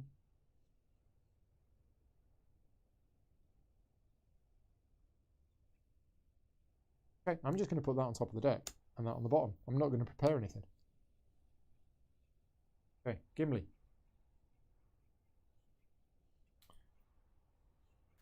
Tom Bombadil doesn't make much sense in the movie, and he was also cut from the radio drama. I actually have, on the shelves over there, the BBC dramatisation of The Lord of the Rings on cassette. Sorry, no, the cassettes are up in the attic. I have the CDs over there. I bought it both on cassette, which cost like 60 quid or something ridiculous. It was stupidly expensive. But yeah, I bought that like 25, 30 years ago. Yeah. Tommy's awesome in the book, but would have been confusing in the movie. Yep. I wish we saw some more stuff based on the Silmarillion. Well, we did in The Hobbit. Yeah, the Hobbit films did show some stuff that was not in The Hobbit, that was also based in the Silmarillion. But the Tom Bombadil chapters do explain Merry's sword. Yes. So my opinion is that Tom Bombadil didn't have any place in the film. And I'm glad that they chose not to put him in. Because the Tom Bombadil character is a little bit weird. And I think it would have confused as many people as it confused people who read the books. The story that I heard is that Tom Bombadil was one of Tolkien's created characters. And his kids insisted that they put Tom Bombadil in Lord of the Rings. And I know Tom Bombadil's supposed to be like, oh, the most powerful being ever, but it was just a bit weird. I do like the fact that it saved them from the E.T. tree thing, whatever it's called. What do we want to add here? Oh, well, we've got Poet's Heart, which will allow us to remove our stuff. So I am going to prepare that. I'm going to get rid of Time of Need. I'm going to put Poet's Heart into play. I'm going to put that on top of the deck, and I'm going to put that there. Okay, so we're good. We're good to go. Yeah, Old Master Willow. That was it.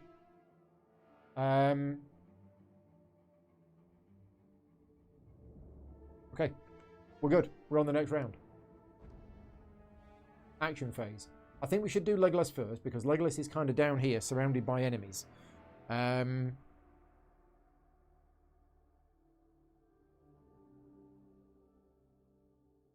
Yeah, so we're going to do Legolas first, and the first action is we're going to shoot this orc. So 1, 2, 3, 4. Yeah, the Barrow Wights, that bit, the Barrow Wights, Merry going where they got Merry's sword and them going down. Yeah, so Tom Bombadil saved him from that as well, I think. But that bit was brilliant in the book.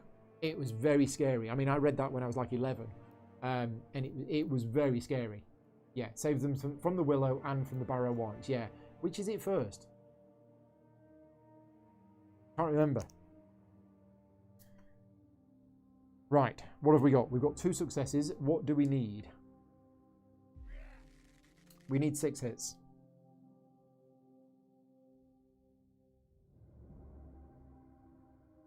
We need 6 hits or 5 with Pierce. We have 2 successes, which is 5 hits with Cleave, but not 5 hits with Pierce. I've got strike 2 here, but I want to keep that. I'm going to use honed agility.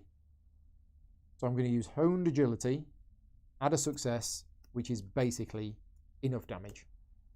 So the Orc Hunter, or I could have just spent an inspiration. Yeah, I'll just spend an inspiration because it's not misty, is it? Yeah, we'll spend an inspiration, and we got enough. There you go. Yeah, immortality has strike as well, but I was saving that just in case we need to rest.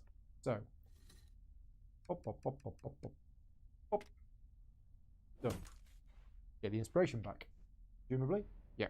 Remove the Orc Hunter. Right. So then, Legolas is going to do his trick, where he spends an inspiration to move to here. And then his second action will be to attack the wargs. Now let's have a look at the wargs. Ooh. Ooh. Yes, that is a very good point, Brian. For those people who don't know, Ian Holm, who played Bilbo in the movies, actually played Frodo in the radio drama. But I didn't realise he was dead. I didn't realise he was dead. Unless I did and it was a few years ago and I'd forgotten all about it. But yes, rest in peace, Ian. Yeah, I don't think I knew that. Maybe I did. Well, if I did, I've forgotten. So, yeah, and he was brilliant in it. Really, really good. So, what have we got? We are attacking. This is Legolas. Because if we can get a cleave on here, this will be brilliant. What have we got?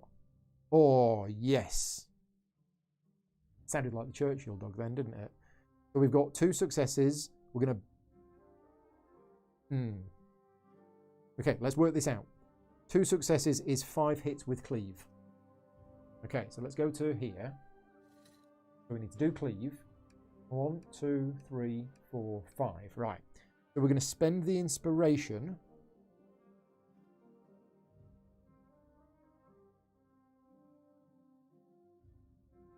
Oh, hang on. Hang on. When used to attack, you may discard a prepared card to convert all fate to successes. There's only 1 fate there. No, I might keep that. But I will spend this. Now we can have 2 hits with Pierce or 3 hits. Oh, the 2 hits with Pierce is that's a bit rubbish. That's really good against things with high armor. But no, we're just going to have another 3 hits. 3, and then we just need to do 1 more. Now you can only use... That's where we are. That's where we are right now. We've used the bottom bit. We've used the top bit. So... Yeah, so I'm going to discard immortality for the 2 extra strikes. Because I can't get the extra success. Okay, so there you go. Done. Nice. 1 arrow straight between them. They didn't get to do anything at all. They're really big and tough. Were really big and tough. Legolas is awesome. Right. Well, that Legolas' go done. Legolas shot the orc in the head, moved here, shot the wargs, 1 arrow through both of them. Done. That's Legolas' 2 actions done. Gimli is all the way over here on his own. Right. All the actors who played the 9 walkers in the film had a tattoo of the word 9 in Elvish. Did they? I didn't know that. Okay. James, I agree with you. I found the Hobbit films painful to watch. There were some good bits to it, but yeah, really didn't like the Hobbit films. They stretched them out way too long, and there was just, I don't know. Yeah, I was really disappointed in the Hobbit films. So, what are we doing? What are we doing? We don't really want to go inside because it's dark. Although we do have a torch. Where is this ritual taking place? Probably taking place inside. So I think we need to. First action, Gimli's going to charge into the caves. Charge. Indigo. So we get that. Fine.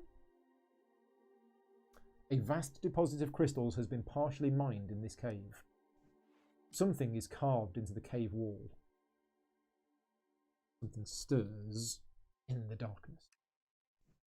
A heap of human bones lies inside an alcove, evidently arranged according to Atarin's purpose. 2 rangers lie just outside, blooded and unmoving. Nothing in the area that I'm in. Rats. Okay, so we have a decision to make with Gimli. Gimli has had 1 action already and is now in an area where there is nothing. So, and he doesn't have any sprinty movement or anything like that.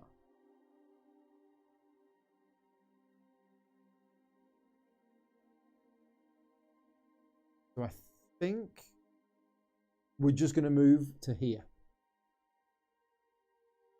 Yeah, we'll just move to there as a second action, and then we're going to discard at the end of the turn to rest 2. So basically, we're going to rest and get rid of the damage. So that is gone. That is the end of the action phase. Shadow phase. So yeah, that's the message I'm clicking past because I'm not doing that. Darkness step doesn't matter because Gimli's got the torch. Threat increases by 5, doesn't trigger the next threshold, and we're into the next rally phase. Okay, off we go then.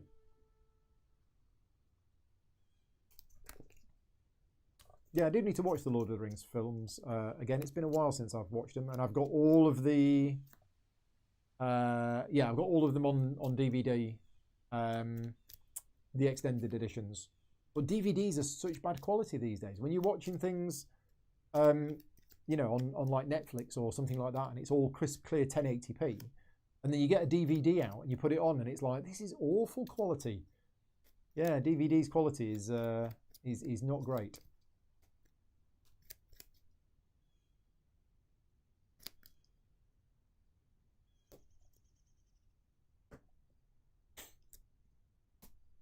Okay, well, we're going to have Clever Wit, and we're going to put late to the bottom. Legolas is never late. Who likes the Rankin Stroke Bass Hobbit movie? I don't know anything about that, Tom. Apparently there is a Rankin Stroke Bass Hobbit movie. It's an animated one. I mean, I remember the Lord of the Rings animated film, which, I mean, the Lord of the Rings animated film, which was only half a film, by, who was it by? I can't remember. I watched that probably 100 times as a kid. I mean, I loved that film. Watched it so many times. Yeah. Yeah, it was a Lord of the Rings animated film by Ralph Bakshi or something like that. Unless that's the one you mean. Is that the one you mean, Tom? But it wasn't a Hobbit film. Yeah, Bakshi. That was it. Ralph Bakshi, I think. Yeah, the old cartoon one, which I think was the first ever film that combined cartoons with real action people mixed together. Yeah, and Boromir was a Viking. Yeah. Yeah. Oh, well, there you go. My choice is obvious. Yeah, loved that film. Absolutely loved it. But I think, yeah, it was a Lord of the Rings film. Jim's here. Hi, Jim. Doing okay. We're on the final chapter, and we are ready to start round 5 or something like that. Yeah. Now, who in that animated film, Lord of the Rings, it was John Hurt that did the voice of Strider, I think. Yeah. Okay, so there's an animated Hobbit movie from 1977. Okay, I don't know that, but I need to watch it. But the film I'm talking about, yeah, is the Lord of the Rings animated film from either the 70s or the early 80s. And I think John Hurt played Strider. Yeah, loved that as well. As I say, I've been a Lord of the Rings fan for yeah, my entire life as far as I can remember it. So, we have this. I don't really want to move on without doing something with this. So we're going to destroy it. While we're here, we're going to destroy it. Oh, good. It's an agility test. We like agility tests. So 1, 2, 3, 4.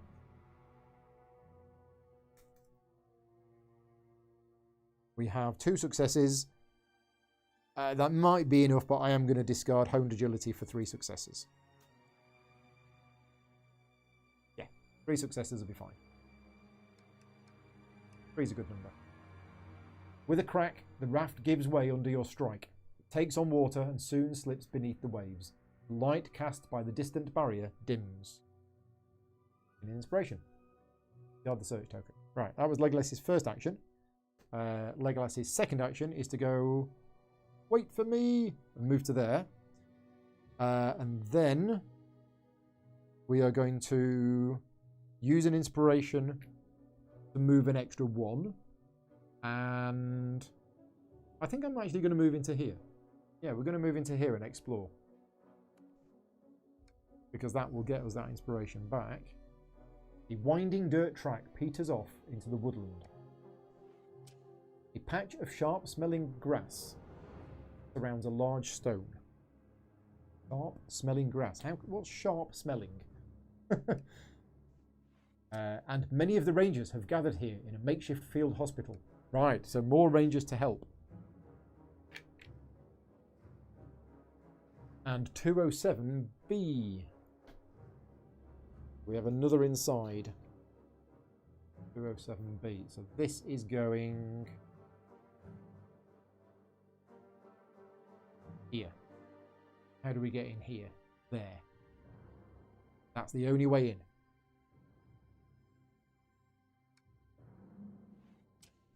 Okay.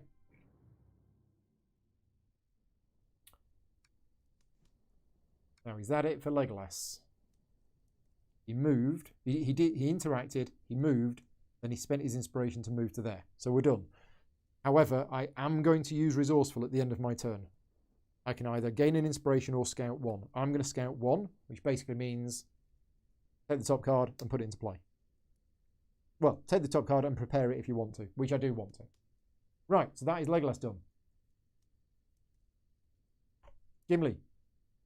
Gimli is going to interact with that token in the corner first. Is this? Please be a might test. No, you step forward, wary of whatever may have slain your allies. So we are testing wisdom. Oh dear. Gimli's not very wise.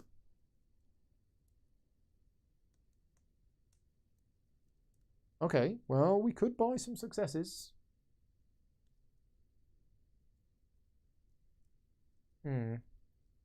I sometimes don't think 2's enough.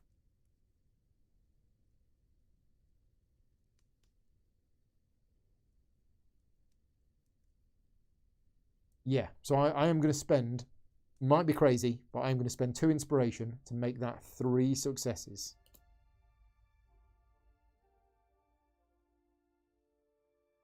Yeah. Yeah, because I'm going to get 1 back. The looming barrier flickers with each blow as you break the altar apart. Its purple light has faded somewhat. Perhaps it has been weakened. So I think this is what we're doing. We're saving the rangers and we're destroying these purple glowy things. And hopefully this is all going to make a difference in the end. So that was Gimli's first action. And then Gimli's second action, he's going to move to here where the threat token is. Can he get out there? He can. But that's it. That is Gimli's go done. Shadow phase. Threat goes up. In darkness, but got a torch. Threat goes up by 5. Is that a trigger? It's not. Rally phase. Off we go. Yep, the map is filling up. Grass smells like it cut the cheese.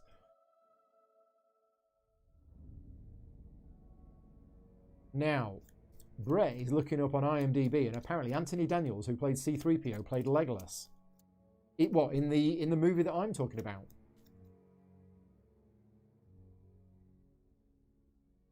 James is talking about a Return of the King animated movie. I don't know anything about that. So the Rankin Bass Return of the King film is available on Amazon on VHS. Yeah.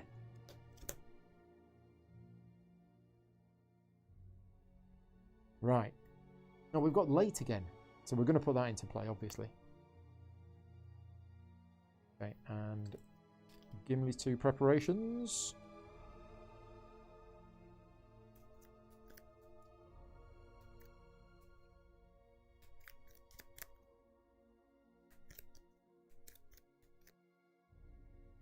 So,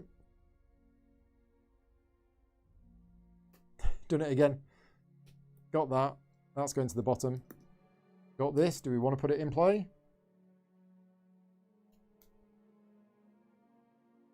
I don't think we do. No, we don't need Poet's Heart. That's going to the bottom of the deck.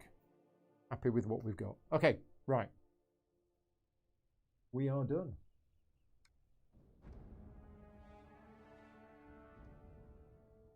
Who's going to go first? Let's do Gimli first. So Gimli's first going to interact with the threat token up there in his area. Going to search. The carving is enormous and takes up the entirety of this part of the wall. You peer at the carving and realise it is made up of hundreds of faces. Horrible, twisted faces with open mouths, pointed teeth. We are testing wisdom. And we need 3. So we need 3 successes on a wisdom test. We only have 2 cards. So this is not going to go well.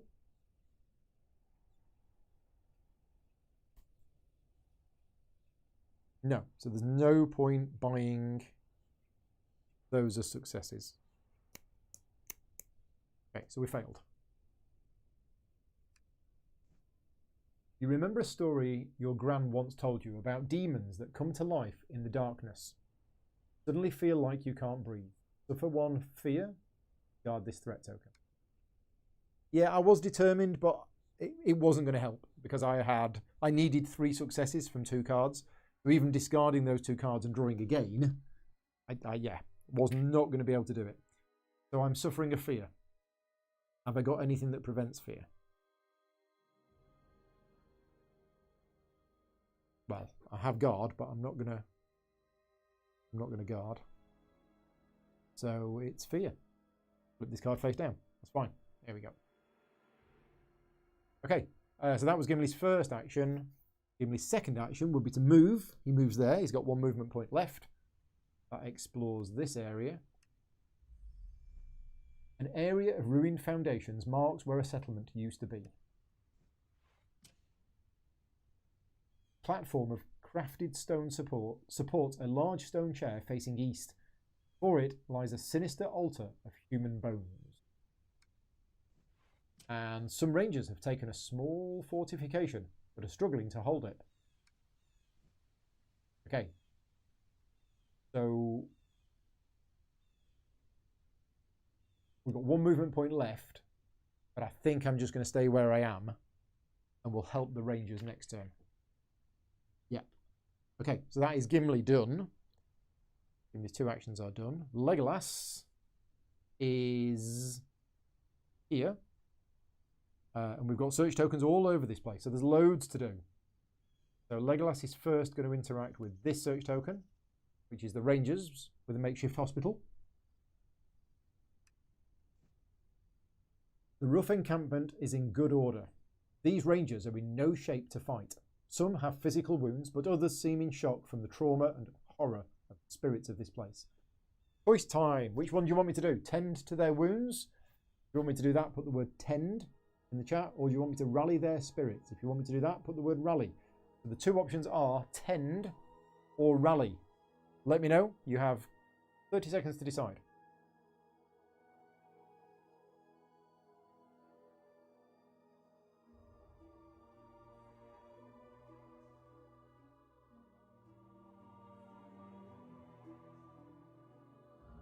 And yes, the only way to pass that test would have been to draw Time of Need. Yeah, because that's got 2 fate icons on it. But then I only had 1 inspiration, so I wouldn't have been able to do it anyway, I think.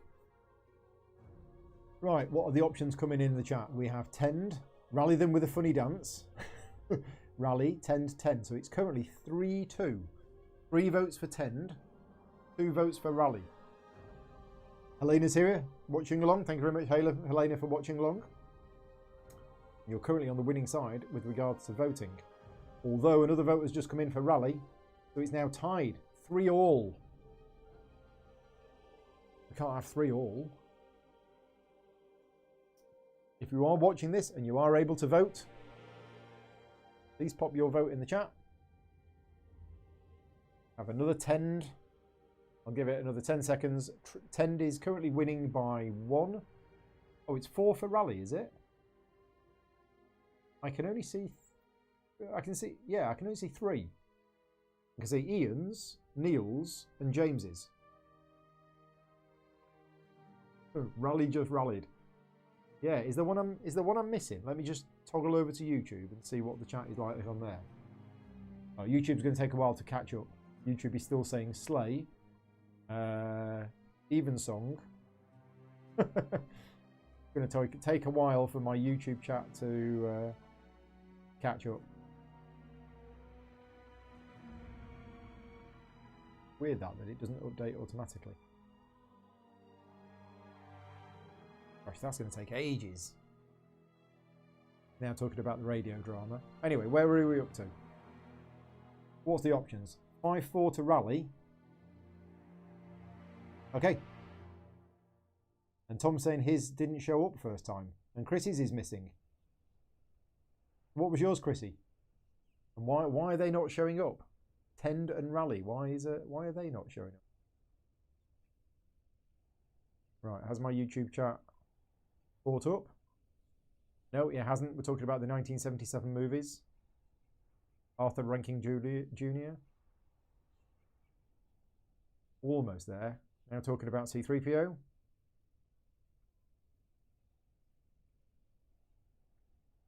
Ah, right. Okay, so here we go.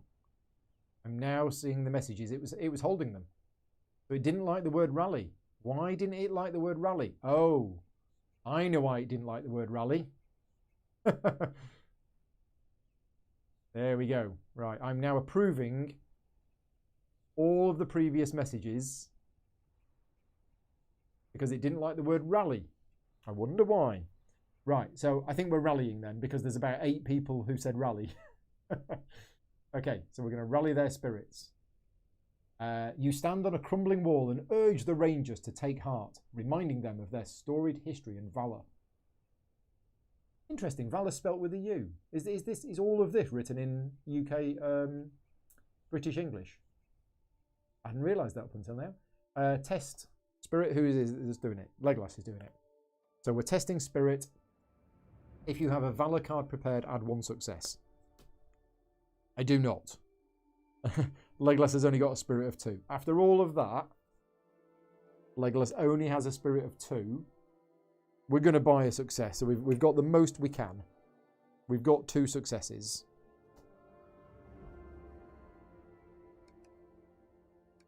Come on, you horrible lot. Emboldened by your words, a handful of Rangers shake off their fear and rejoin the battle. Okay, we got some of them. That's all right. Limited success.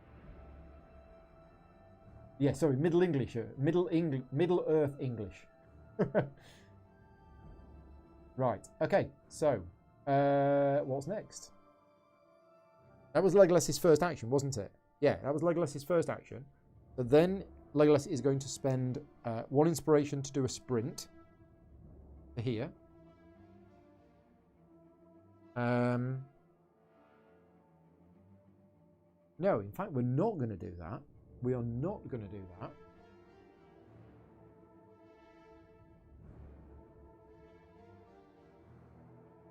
No, what we're going to do is we're going to move. Yeah, we're just going to move to here and lose the second movement point, and then... Oh, no, I can't. That's at the end of your turn, discard this skill to perform an action that you have not performed this turn. And I already performed an action this turn. Okay, so forget that. I am going to spend the inspiration to move, and then my second action is to interact with this, which is the patch of sharp-smelling grass. The grass is quite spiky and seems to be somewhat succulent. You notice the stone has some carvings on it. You're able to decipher the carvings on the stone. Sharp blades are cut to heal. Okay. We are testing wit. And I have clever wit, so I can discard that for a +1. 2, 3.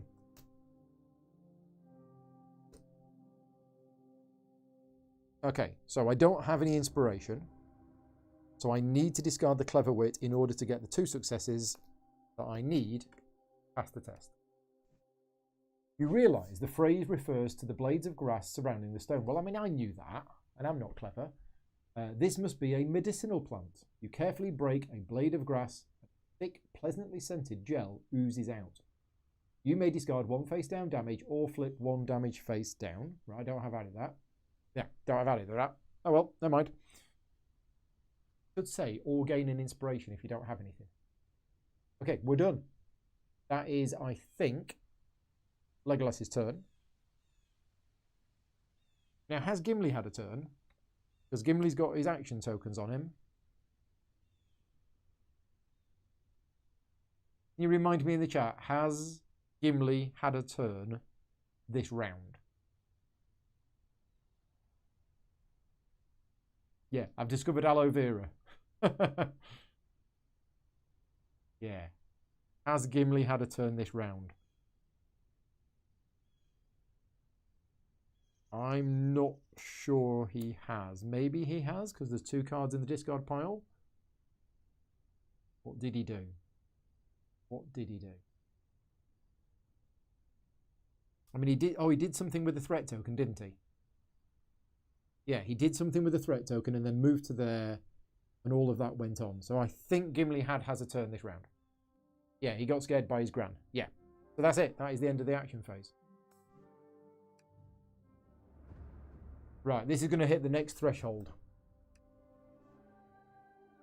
Nobody's in darkness. Threat increases, and what's going to happen? Vicious smoke spills from the sky, gleaming with a resentful purple light. The very earth groans as each swirl of darkness touches it. Each hero suffers, what? 4 face down fear? Wowzers. Right. Wisdom negates. So we're trying to negate.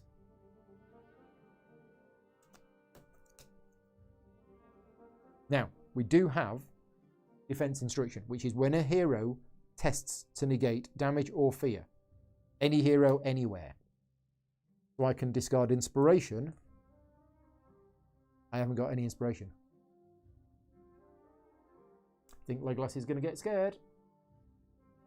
No successes. Absolutely none. Can we use this? Ah, yes. I can prevent one of them. After you suffer face down damage or fear, you may prevent one of them. So Legolas takes 3 face down fear. Okay, that's that done. Gimli. Gimli is preventing damage, which means he can use his might instead.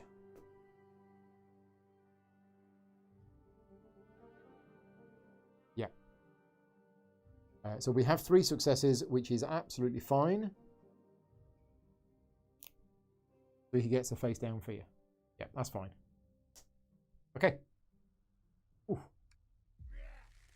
And we have an Orc Hunter, which is an elite enemy.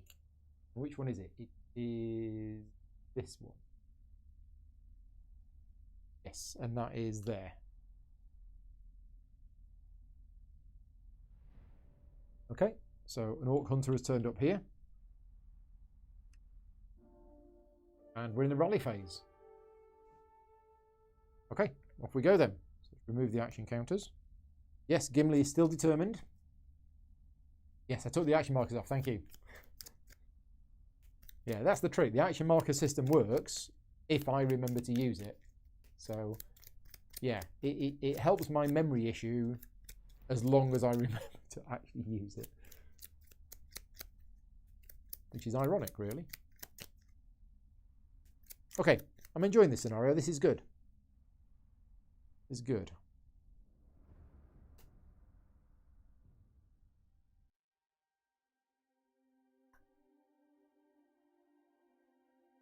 I think I'm going to put light-footed in play.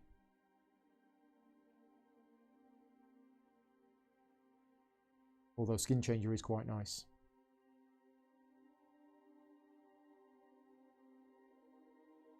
Because then I'm hidden.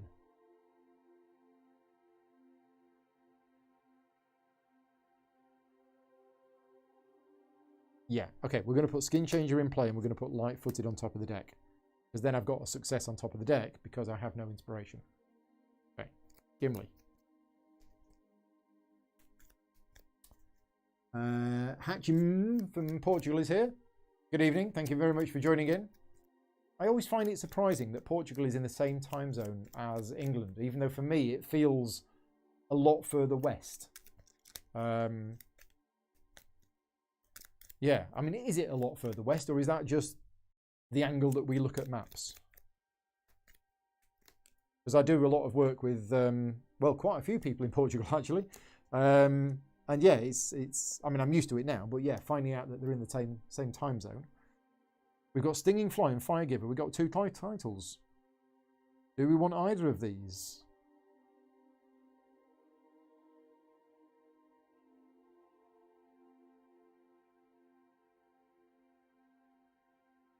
Don't think we do. Do we want to put them on top of the deck?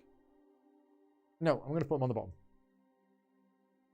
Okay, right, we are ready to go. Action phase. We'll do Gimli first. So Gimli's up here. Gimli is going to aid these rangers. Choice time. Lots and lots of interactive choices in this game tonight. So the rangers let you through the large gate just as a group of orcs with a battering ram appear down the path. They begin their charge forward. Some rangers throw themselves at the old wood while others run for beams and debris to reinforce it. So we have a choice. We can either Hodor or lead the construction. What would you like me to do? Hold or lead? They are the 2 options. Let me know in the chat which one you want me to do. Hold or lead.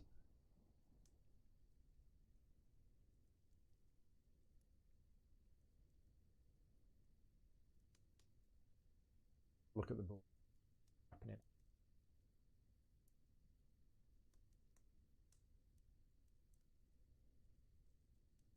So we've got this orc to take care of or run away from.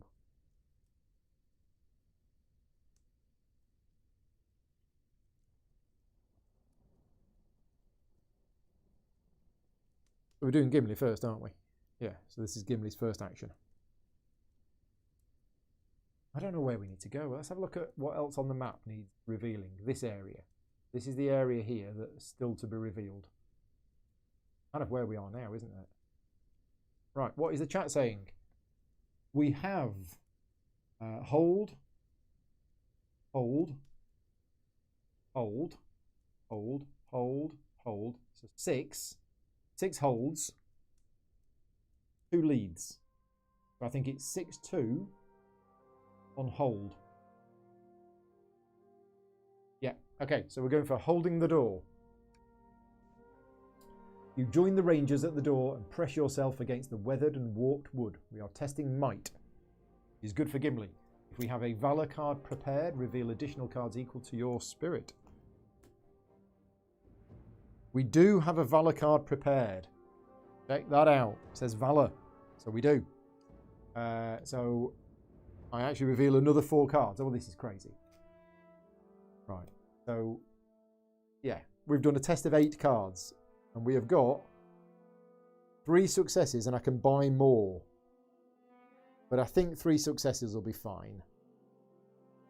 It says. Should we go with 4?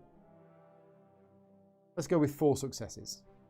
Oh, I'll tell you what, we could use our determined. No, we don't need to. I'll just buy 1 success, so we've got 4 successes. Might be too much. I don't know. The door shudders with the first blow of the ram, then splinters as you and the rangers brace it closed, but it does not give. You hold the door. Rangers rain arrows down on the orcs from above the gate and they retreat. Excellent. Right, that's that sorted. Next. So what's Gimli going to do now? Oh! Swords shining in the gloom, the Dunedain Rangers have driven Atarin's minions from key locations throughout the city. Arrows fly from the tops of leaning towers, and grey-clad figures guard gates and walls. Atarin's forces redouble their assault, almost completely ignoring you. Each hero can either gain an inspiration or scout 3. Now, I am quite low on inspiration, so both of my heroes are going to gain 1 inspiration. Nice, so we've done enough of helping the Rangers. Okay, now what's this? Okay, yeah, we probably want to do that. So Gimli is going to use his second action to just move to here. Slow and steady. Slow and steady. Right, that's Gimli done. Legolas can't shoot this Orc Ranger because there's an empty bit of board in the way. So I think Legolas's first action is just going to be to move. Now, do we go in here?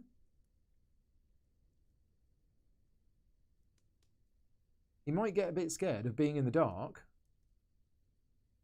but I think we go in here. So yeah, his first action is to go into there, which means we are now clicking on this.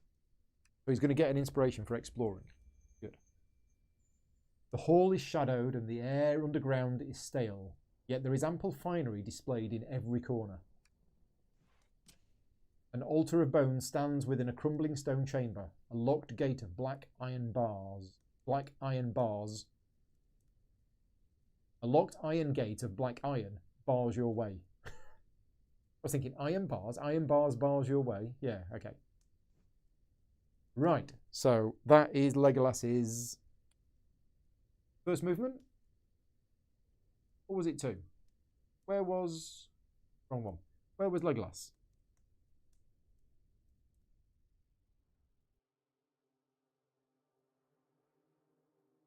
Right, let me know, has Legolas just had 1 movement point or 2? Because if he's only had 1, he's going to move to here. That shouldn't be there. But if he's already had 2, I will spend an inspiration to move. And then we're going to interact with this. Second action is going to interact with that. Oh, I only used 1 movement. Excellent. Right, so my second movement was to here. Then my second action is to interact with this token. So we're going to pick the lock. It's got to be an agility test. Not an agility test. It's a wit test. That's all right. We've got 3 wit. The chat's going 1, 1, 1, 1, 1. Yes, thank you. Got it. Right, I will buy another success. So I have 2 successes.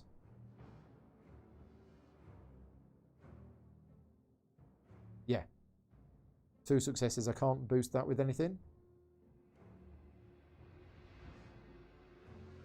Oh, hang on. When you would interact with a token, if it would test might, test agility instead. No. No, I need to remember that. I've got this rope. I keep forgetting about it. But that's not going to help me. So I've got 2 successes. Is that going to be enough to pick the lock? No. Okay, so we've started to pick the lock, but that is Legolas's turn done. Gimli's already had a turn. So we are done.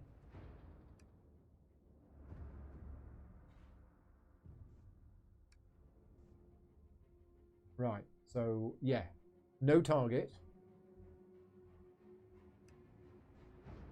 The orc counts its arrows as it stalks towards you. 2 spaces. It's going to take a while for that to get to us. So 1, 2. That's now there.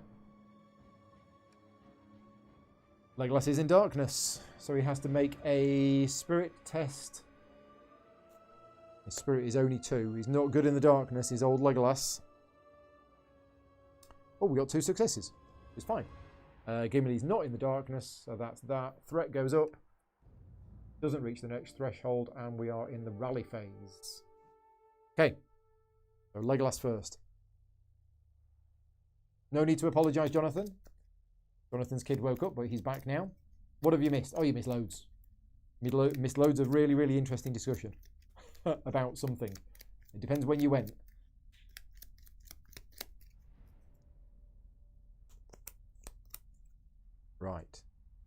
I was going to use the skin changer and I completely forgot.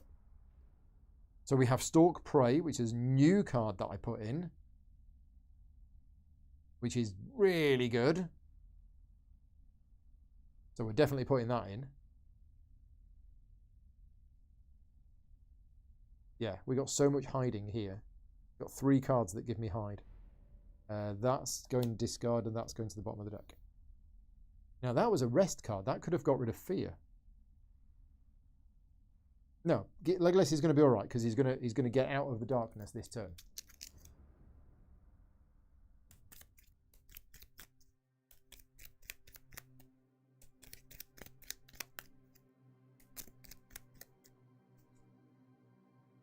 Right, any of these cards we want in preference to what we've already got? Don't think so. So one's going on top, one's going on bottom. Okay, right. Action phase. Who's going to go first? We will do Legolas first, and we're going to interact with this lock again. We are testing wit again. 1, 2, 3. In fact, before we do that, I'm going to use Skin Changer. So I become emboldened, and I hide. Yeah, so I'm hidden and emboldened. Now, emboldened is going to disappear at the end of the turn, but hidden is not, because of some very, very quirky wording. So, how many successes do we get? Testing wit of 3. None. Well, that's a bit rubbish. I'm going to buy 1 success, because that might be all we need.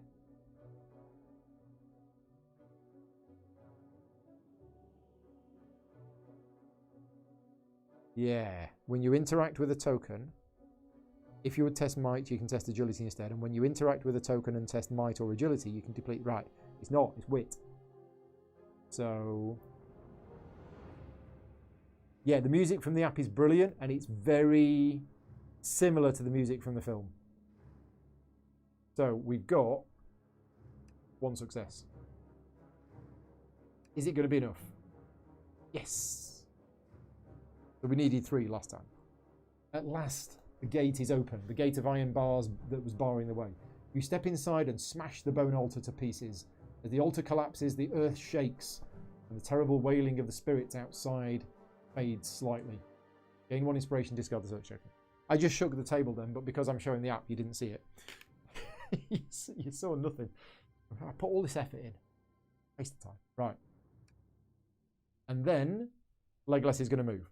The Legolas is going to go 1, 2 as the earthquake hits. Yep. And then goes, oh no, an orc. Right, that is Legolas done. Gimli.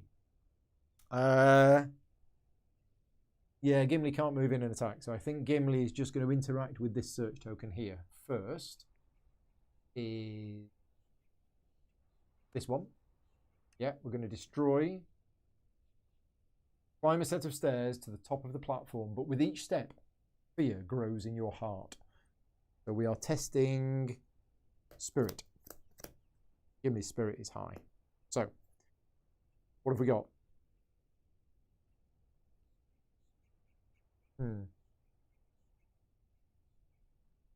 I'm going to spend 2 inspiration. I'm going to be brave, foolish. I want to be sure of success.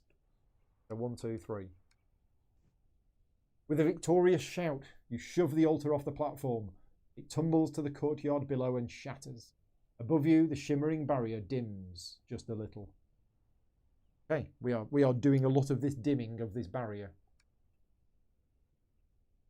Okay, and then Gimli has another action left. So I think we're going to leave that one, and Gimli's going to move into here. So Gimli has 1 movement point left. This is Gimli's second action. We are going to move into here. A grove of trees split an ancient spine of jagged rock. Right, we have 100A. Gonna go on here, like so. Followed by the last piece. No, not the last piece. But we have a new objective. So, shimmering black and purple, Atarin's barrier rises from the ruins nearby. So it's all the way over there. Objective has been updated. We have to breach the spirit barrier. Right, now Gimli has one movement left, so we can do it. We can go there. Let's go there. Let's explore again.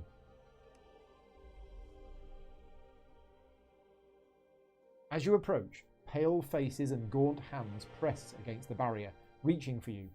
The whole ever-shifting edifice seems to be fashioned from the restless spirits of the dead. A wall of shifting shadows and pale-faced figures swirls before you. A barrier it will take more than courage to pass.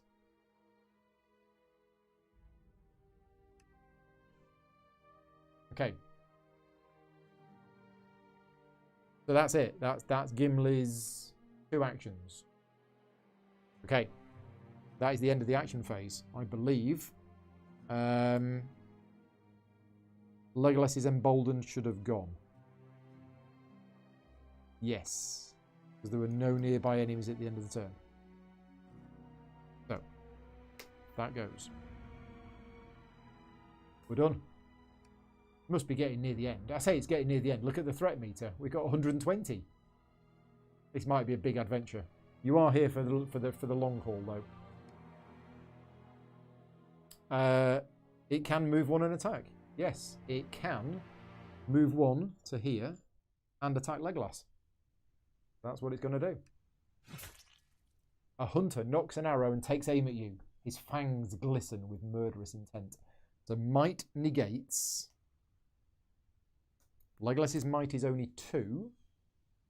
But if you are attacked, before you test, prevent all damage and discard this boon. Okay, so because we're hidden, we prevent all of the damage and discard this boon, but we still test for the fear, I guess? Yeah, prevented it. That's a shame. We lost the hidden. That's okay. We took no damage. Anybody in darkness? Nobody is in darkness. Threat increases by 5. Next threshold has been broken. Atarin's forces, bolstered by his magic, are gaining ground against your ally. Everywhere you look are grisly scenes of heartbreak and despair.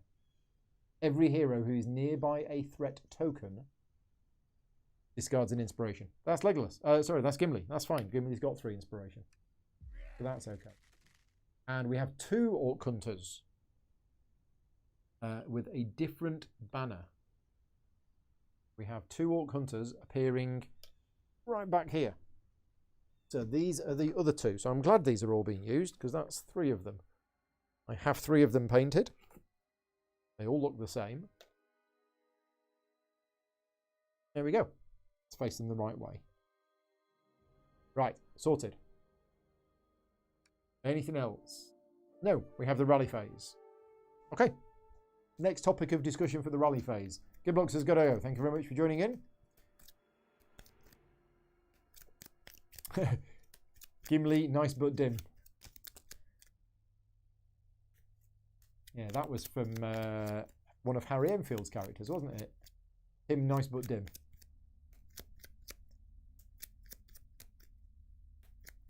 Okay, so what's Legolas going to prepare?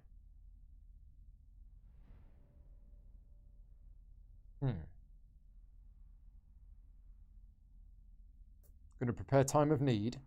Going to put Undying Might on top of the deck.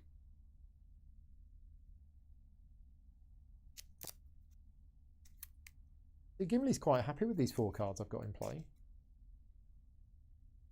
Not really used any of them much.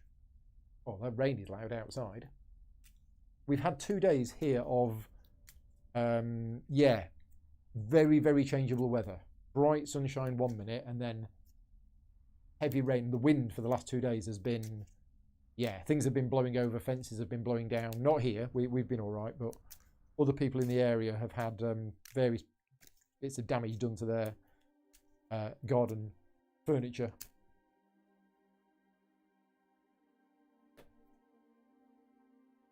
Okay, 2 cards. Restless Axe and Crescendo of Dawn.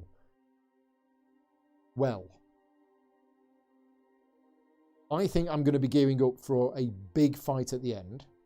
Might be wrong, but I'm going to put Restless Axe into play. I'm going to put Crescendo of Dawn on top of the deck, and I'm going to discard Clever Wit.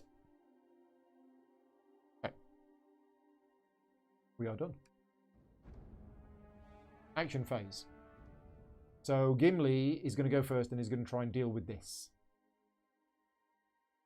A wall of shifting shadows and pale-faced figures swirls before you.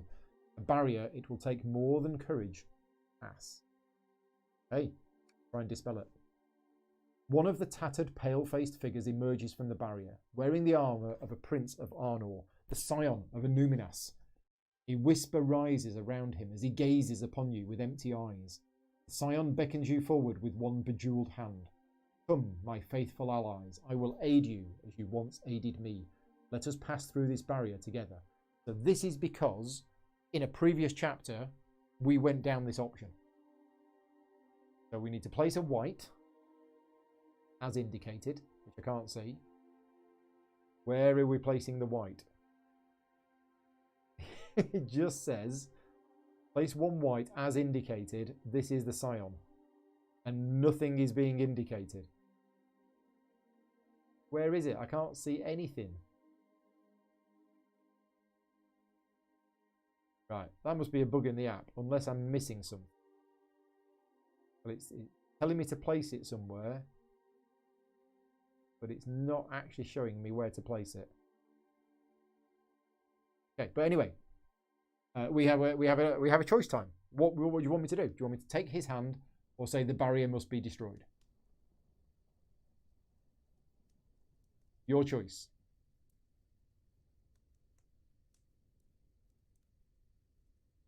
Yeah, I'm going to put it on where the threat token is. It's got to go there. It can't really go anywhere else. Let's use a different white. Even though it might look exactly the same as the previous one, except with a different bit of foliage around his feet. So Reshik's going to, abstain from this one because you know what's going to happen. A lot of work offshore has been suspended in the last few days because of the wind and rain. Yes. Yes. Oh, Tom's saying his wife says hi. Hello, Tom's wife. But what does your wife think, Tom? Should we take his hand or destroy the barrier? Ask her. See what she thinks. What does everybody else think? James is saying destroy it. Neil is saying destroy it. But this guy was our friend. This guy, we did the thing and befriended him. Or was that just false? And now he's offering to help us through the barrier. So we have 2 people saying take his hand, 2 people saying destroy the barrier. I feel... Oh, Neil's changed his mind. Yeah, no, I don't know, Neil. I'm not trying to persuade you. Yeah. And Chris is saying change her vote, take his hand as well. Okay. Oh, there was some previous ones. There was a destroy. There was 4 destroys, actually. Yeah, sorry, I've just seen them now. So there was destroy, destroy, destroy, destroy, hand, hand. But now people are changing, take that. Okay, so we're going to take the hand. Yeah, I definitely didn't want to... I didn't want to persuade you. I just thought this is the guy that we befriended. Yeah, owned this game for well over a year and still haven't played it. Maybe one day. Yeah, that's the position I was in. Although I had played it, I just hadn't played it enough. Which is why I made the New Year's resolution that I would play it. So we're going to take his hand like Darth Vader did with Luke. We're going to go for it. We'll see what happens. As you take the Scion's hand, his claw-like fingers seize your wrist. Fool! He hisses. Arnor's dead will rise again. He begins to drag you into the screaming wall of spirits. I think that was the wrong choice.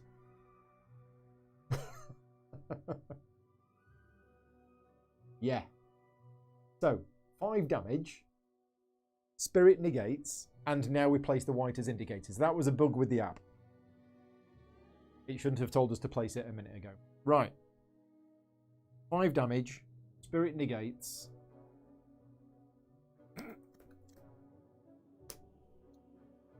We have 4 spirit, but we have guard 3 here. So that's what we're going to do. We're going to use 2 successes from here. And we're going to use guard 3. So there we go. We take no damage.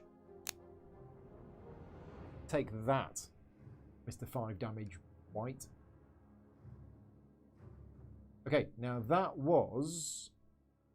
we do need to put a thingy, what's it, on the board. Yeah. That was Gimli's first action. Has the threat token gone? No, the threat token is still there. Okay. But we don't want to interact with it because we now need to attack the white. Yeah. Now, I have 2 Restless Axes in play. But these are at the start of your turn. You can discard this skill to attack. But I think we're going to attack. Because we've got these 2, and hopefully this is going to do quite a bit of damage. And we're determined. Okay, so Gimli's going to go for it. Gimli's second action is going to be to attack the white. Yeah, I thought that. If I was to try and dispel the barrier, that would have been interacting with the token, which would have provoked the white. So, oh, there's a blizzard coming tomorrow. You're going to be snowed in. Well, stay safe. Stay safe. You're playing Leaving Earth or Galaxy Defenders or maybe Seventh Continent. Or maybe Lord of the Rings Journeys in Middle-earth. Do it. You know you want to do it. Oh, look at that. That's terrible. So we're going to use Determined. Yeah. Discard this boon to discard any number of cards from the test and reveal that many additional cards. We're going to discard 4. Yeah, we'll discard 4 cards from the test and we'll draw 4 more cards. 1, 2, 3, 4. And this time, it's just as bad. Oh, wow. That's terrible. Okay, well, let's have a look at the stats of the white before we decide. Okay, so this guy's pretty tough. Look at that. Right, so we could buy 2 successes because we've got 2 inspiration tokens. Now that is going to buy us 2 hits and sunder, and we can deplete this item to add pierce, smite, and stun.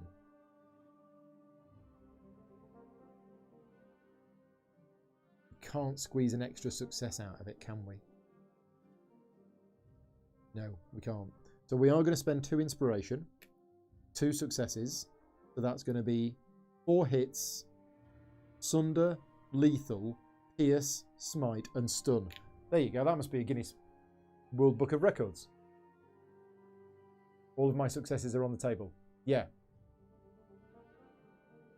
Yeah, it's because I've got, yeah, as you say, these success cards are here. So the chances of me getting more of them were slim. But I'm going to discard these to get the extra 4 hits. So yeah, so we're looking at 4 hits, 6 hits, 4, 6, 8 hits with lethal, sunder, pierce, smite, and stun. Now I don't know what lethal does. But we got pierce, goes through the armor. Lethal means you only have to deal half damage to it. Smite, that gets rid of the sorcery. Sunder and stun. There you go. So everything except cleave. And we dealt how much damage? 8. We did it. Yes. What's the Scion immune to? Nothing. No, it's not immune to anything. So I only need 1 Restless Axe? No, 6 is not enough. Yeah, it needs to be 7, so it needs to be 2 Restless Axes. Yeah, there you go. I've done all the stuff, and it's looking like it. Yeah, it needs to be 7, so it's 2 Restless Axes. But there we go. We did it. That's awesome. One go.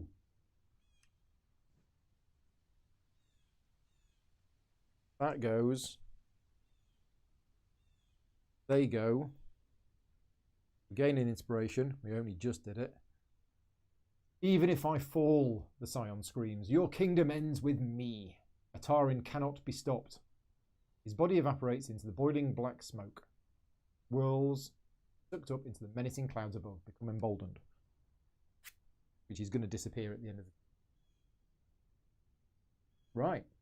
Okay, so I think that is it for Gimli. Yeah, Gimli's had 2 actions.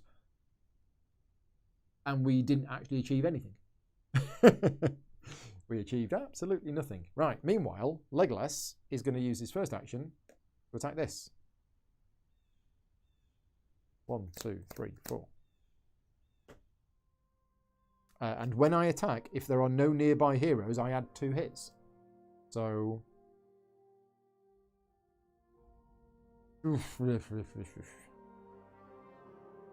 Okay, we're going to buy a success. That's 2 successes. Which is... Yeah, this is not looking good, is it? Which one are we going for? It's... that one. Oh, gosh. Yeah, this is a big one. So we could do 2 hits with Pierce or 5 hits with Cleave. Well, we might as well do 5 hits because it's only got 2 armor.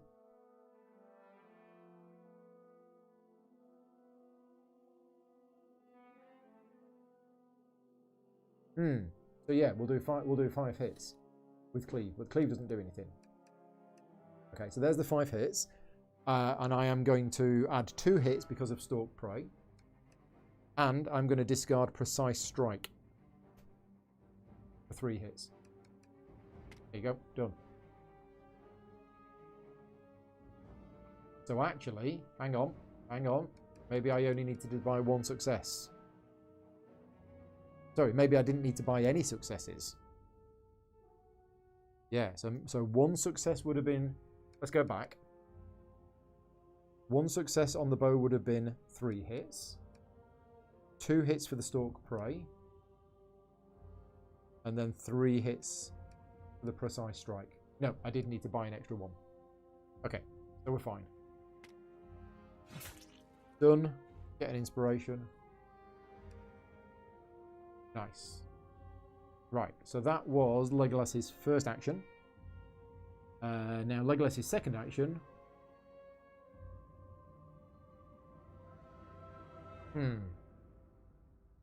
Could... No, I think we just want to move to here. Yeah. Yeah, we're done. Just want to move to there.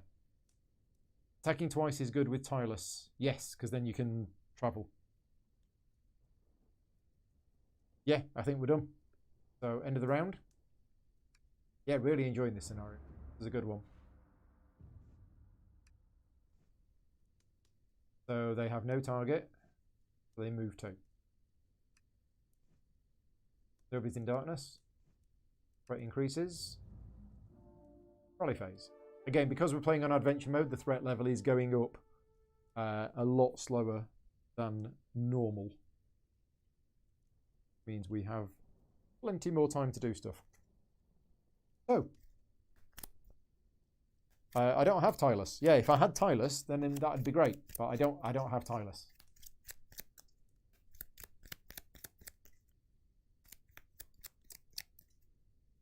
I have Time of Need, Stalk Prey, and Honed Instinct. Okay.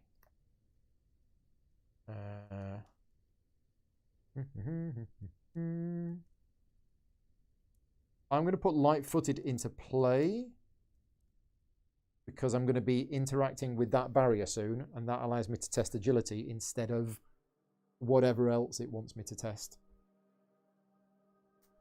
Emboldened should have disappeared on Gimli at the end of the turn.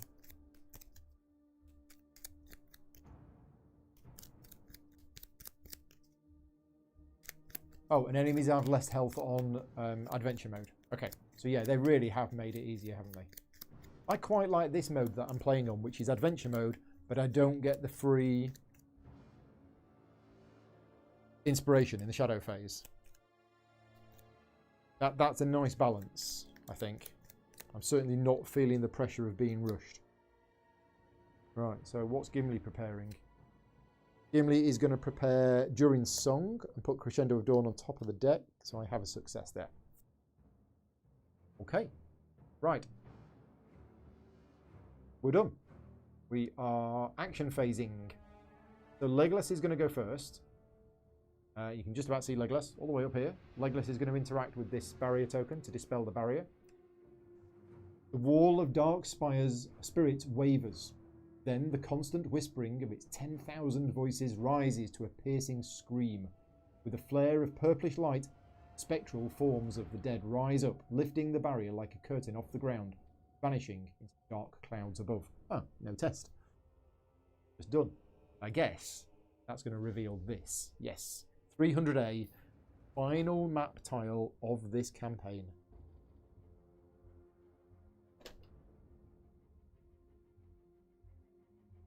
And it's going there. Just going to move this. Ooh, earthquake. Not easy to move this when it's all up. You probably can't see it from there. No, you can't. So what we might do is try and very carefully move the whole thing across. Be a disaster. Where did it go? I think that went there, and I think that went. I think that was it. Near enough. Yeah, that's it. Right, so we've placed that. Operation token on it. So our objective is now to locate Atarin. And Legolas has had one action. So Legolas's second action is to move into here. Oh, no, in fact, Legolas is going to use an inspiration to move into there. Still got one action left. A boggy lowland thick with mud is guarded by an elegant stone monument. A small cask lies on its side with a leather satchel leaning against it. Both are tucked away, almost out of sight. I thought we were going to go for some like big fight at the end, and now all we're finding is leather satchels. A pool of muddied water stirs slowly, its banks stretching outward like the growing shadow of a storm. Okay. And Atarin stands above a pile of human skulls, chanting in a language that has not been spoken here in many years. Blue fire burns in the rank upon rank of empty eye sockets, curling up into the sorcerer's hands. Okay. Atarin seems neither surprised nor upset to see you. At last I can rid myself of a persistent irritant, he growls. Rally to me, my servants. Strike down all who would oppose us. 2 whites? Gosh. Gonna have to get another one out of the bag. Come here, you. He's got his hand stuck on the phone. Yeah. Right, so 2 whites are going on the board there. Anything else? Okay, right. Do 2 whites make a wrong? It's a good question. Good question. In fact, I'm going to move this camera around. So, apologies for this a minute. I'm just going to move this camera around because all of the action is actually taking place over there. There we go. Right. Oof. So, Legolas still has 1 action left because he interacted, spent an inspiration to move to there, so he does have 1 action left, so he can attack the whites. Yeah, he will. Why not? This is Legolas's fear. He's already quite scared. Let's have a look at the whites. Yeah, 2 of them with sorcery 3. Yeah, it's not going to be easy, this. So let's go for it. 1, 2, 3, 4. Unfortunately, the stalk prey is now useless.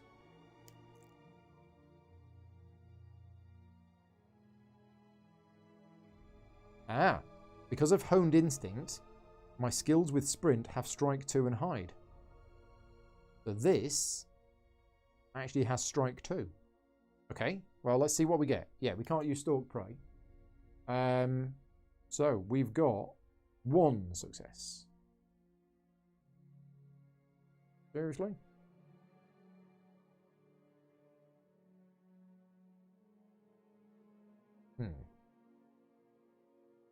And I can't use the time of need because I did get a success.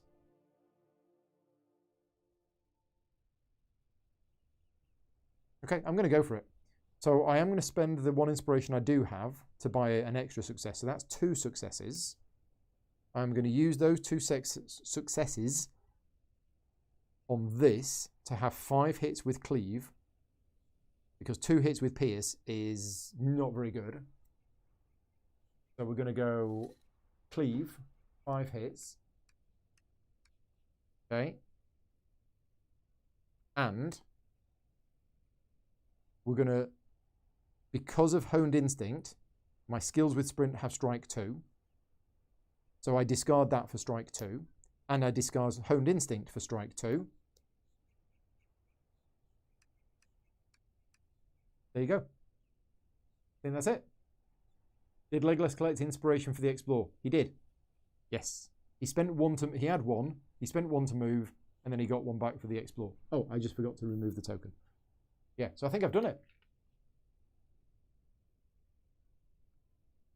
Yeah, I think that's right.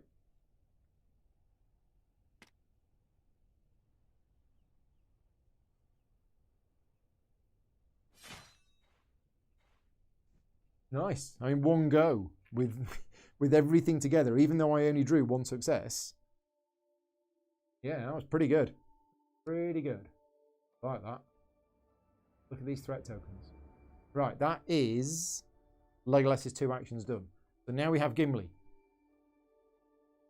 Now, unfortunately, Gimli doesn't have any sprinty nonsense. So I think Gimli is actually going to go to there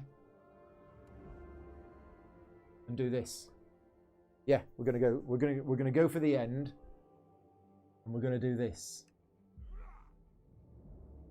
Atarin steps forward, and at last you see him clearly.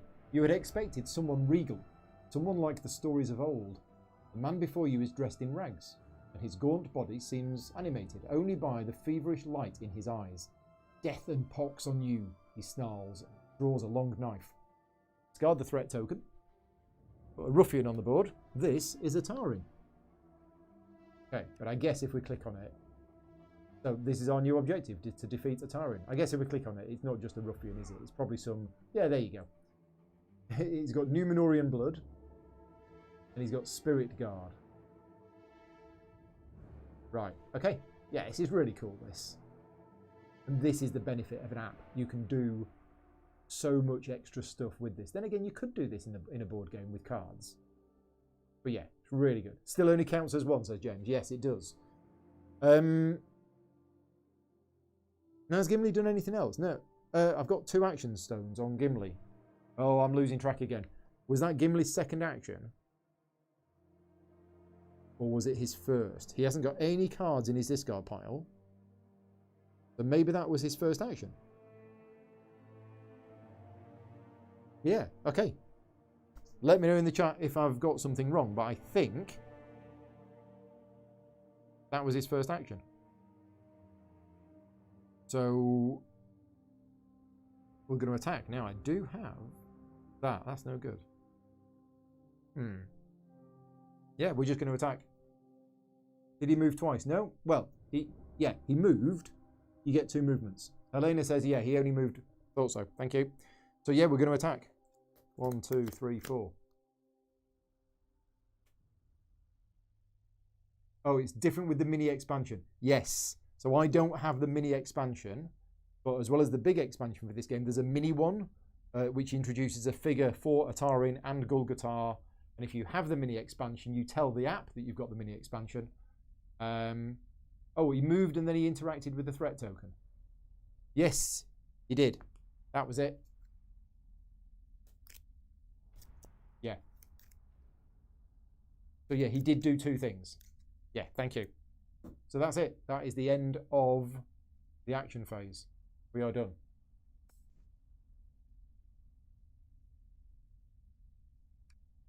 Oh, 2 mini expansions. Yeah, there's a mini expansion for the expansion as well. So who's this first? This is the orcs. Now they're miles away, so they've got no target. And they move really slowly. So these orcs go 1, 2 to here. They might get me eventually. Oh, and Atarin is going to move and attack Legolas or closest hero. Now how does this work? Because he can move to attack Legolas, but it says or closest hero. So does he attack Legolas or does he attack Gimli? I don't think I've ever had this situation. In 14 games, I don't think this situation has come up. And I don't actually know where this would be in the rulebook. So I'm going to wait for the chat to tell me. Where would it be in the rulebook? Enemy phase? Shadow phase? Oh, that rain is really heavy outside. Enemy activation, 83.1. I'll see if I can find it before you tell me the answer. It moves towards a hero and then attacks him. There are not enemy groups present on the map. It doesn't? Yeah, I don't know.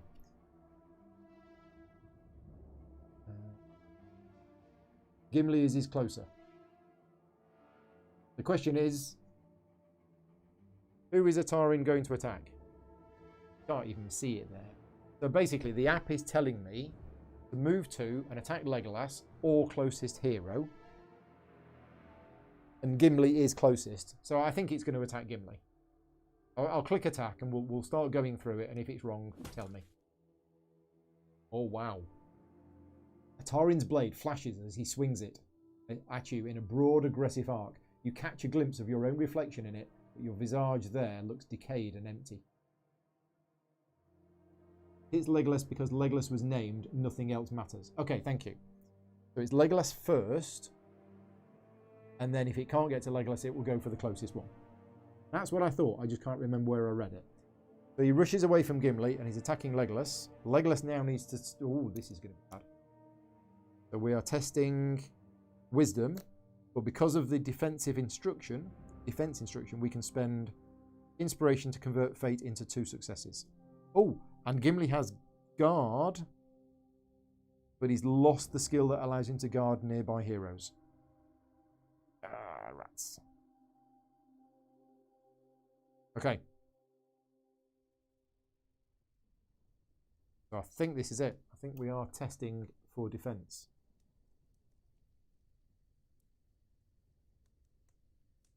Right, so I can spend 1 inspiration to convert that into 2 successes. So I've got 3 successes. Wow. Okay, now bearing in mind we've already taken 3 fear.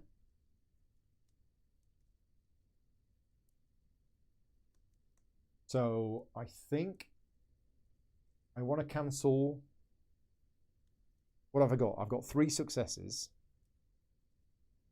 So I'm going to cancel 2 of the fear and 1 of the damage. Oh no, because after the attack I suffer 1 face down fear. But before you suffer face down fear, because of this, I can prevent 1 of it. So yeah, I think I'm okay. So this is what I'm taking. I am taking this right now. You're thinking Legolas last stands no matter what you do. I don't think he does. No, I think we're safe. I'm taking 8. Yeah, I got 3 successes. So I'm preventing 3 of it. I'm taking 5. This is okay, just. And then the face down fear is prevented by Splendorwell. I think I'm okay. Now we'll do these one at a time. Now, of course, some of these might add extra cards.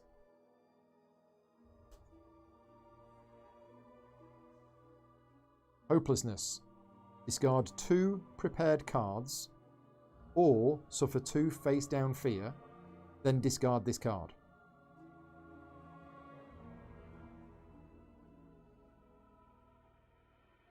Well, here's the thing. Before you suffer face down damage or fear, you can prevent one of it. So can I use this now and then again after the attack? Because if I can, that's what I'm going to do. I am going to suffer 2 face down fear, discard this card, prevent one of them, and take the other one. Okay? Next card. Ill Will. Each other hero suffers 1 face down fear, then discard this card.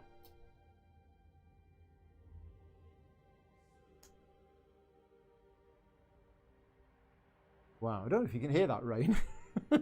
Very loud. Right, next one. Damage. Flip this card face down. Next card. Flip a damage and a fear face up, then discard this card. So that's fine, because that's the damage. Right, now the fear, I have to choose randomly. So one of these is getting flipped face up.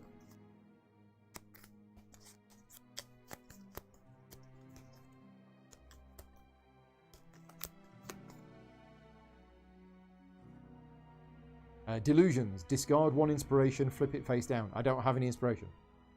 Okay. And the next one. Keep this card face up. If you would discard a face up damage, flip it face down instead. There you go. Fine.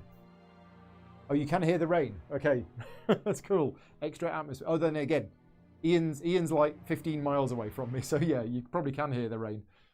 Probably not this rain. Probably your own rain. Right. And then we suffer a face down damage at the end of that combat. So there you go. 5 fear and 2 damage. Legolas is just about okay. Oof. And thankfully he's not in darkness. Rate increases by 5. Nothing happens. What's going to happen at 50? I mean, look at this. It goes all the way to 120. That's crazy that it goes all the way to 120. Okay, so Legolas is in big trouble.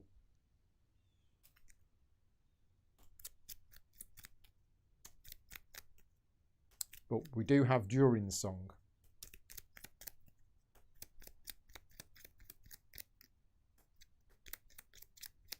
So this stalk prey is actually no good. Oh, it's got hide. Ah, we can use that to hide. And then attack from hidden. Yeah, that might work. Okay, well, obviously, that's going there, and that's going there. Well, I don't have to prepare it. I could put it on top of the deck, and it is a success.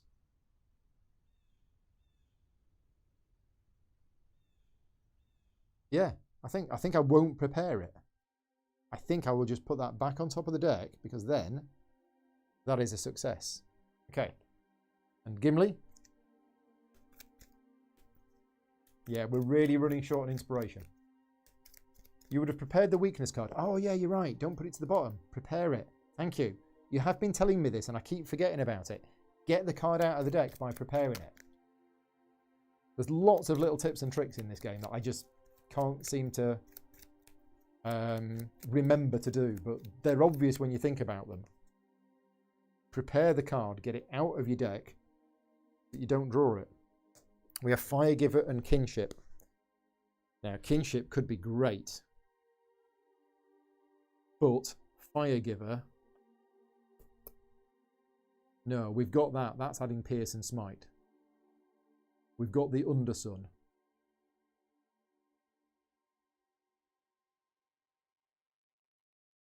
I think I'm going to use Kinship. I'm going to put that into play, and I'm going to put Firegiver to the bottom of the deck. Okay, right, here we go. This is an important round, I think.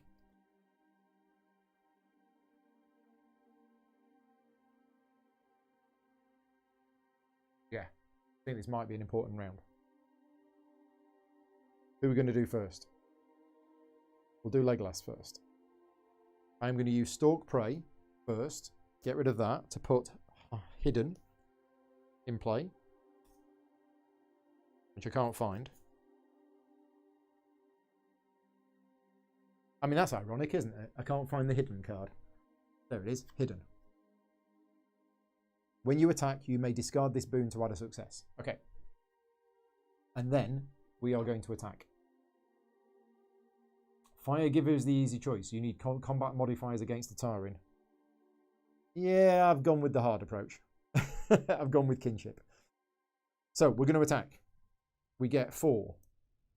1, 2, 3, 4. No inspiration.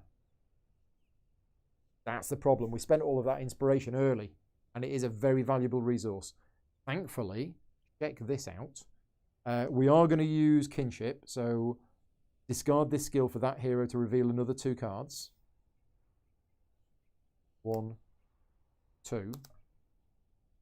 Time of Need is no good. We are discarding that to add a success. In fact, do we need to? I think we've gone overboard with the successes. Yeah, we've actually got 3 successes here.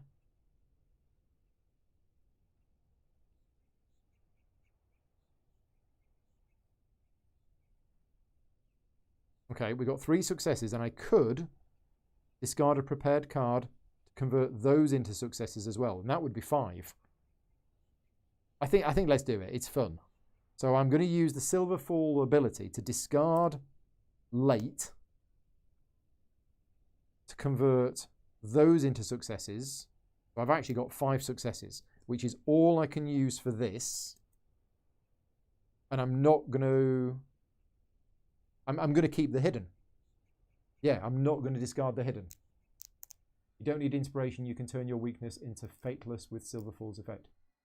Yeah, did I... Yeah, I've just got to discard a prepared card to do it. I didn't spend an inspiration, did I? So yeah, 5 successes.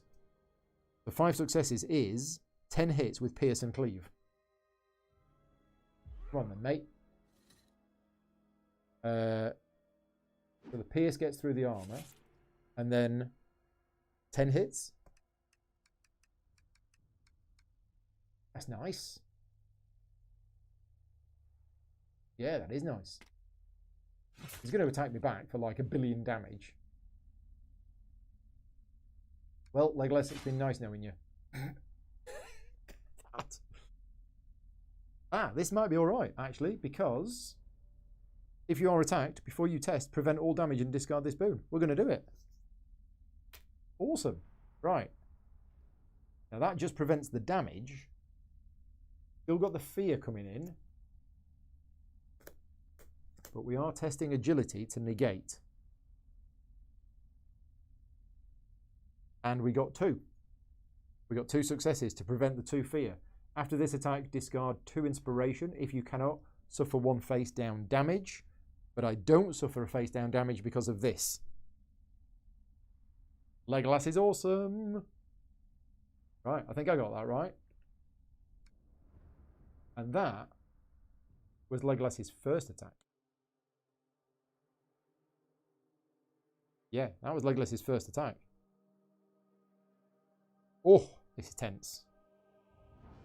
So Legolas's second attack is going to be to shoot him in the head.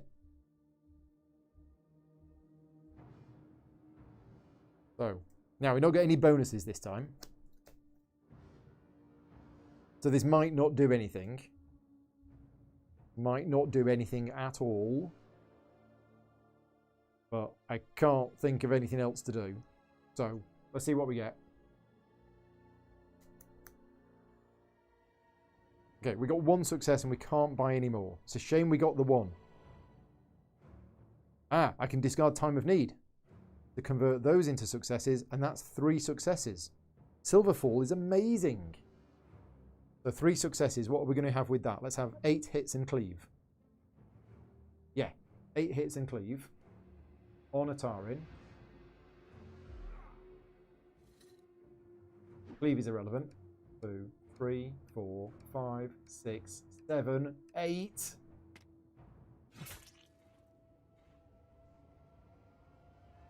Can the enemy attack? Can the enemy attack? I don't think it can. Because it's exhausted. Now, wasn't there a thing about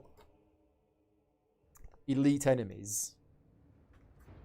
I think you provoke them, but I don't think they can counterattack. Multiple times. Counterattack. Elite enemy groups can counterattack if they are exhausted.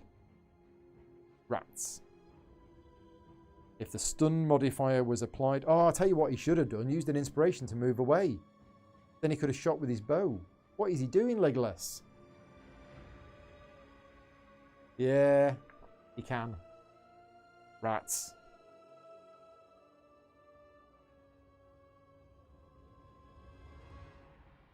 Right, okay. So, maybe Gimli should have gone first. Or yeah, Legolas should have spent an inspiration to move away. Okay, so we're getting counterattacked, and this is probably it for Legolas now. Atarin's blade flashes as he swings at you with a broad, aggressive arc. Oh, it's the same text as before. Right, so thank you very much, Legolas. You've been really good for us. So we need to do a wisdom test. We've only got 2. So we shuffle this deck. Now, what have we got with these 2? None. We've got no prepared cards. We've got no inspiration. We've got nothing. Right. So we can prevent... I don't know. Doesn't really matter. We'll prevent the 1 damage. Okay, so we're taking 3 damage. 1, 2, 3. And 3 fear. 1, 2, 3. Okay, are we ready?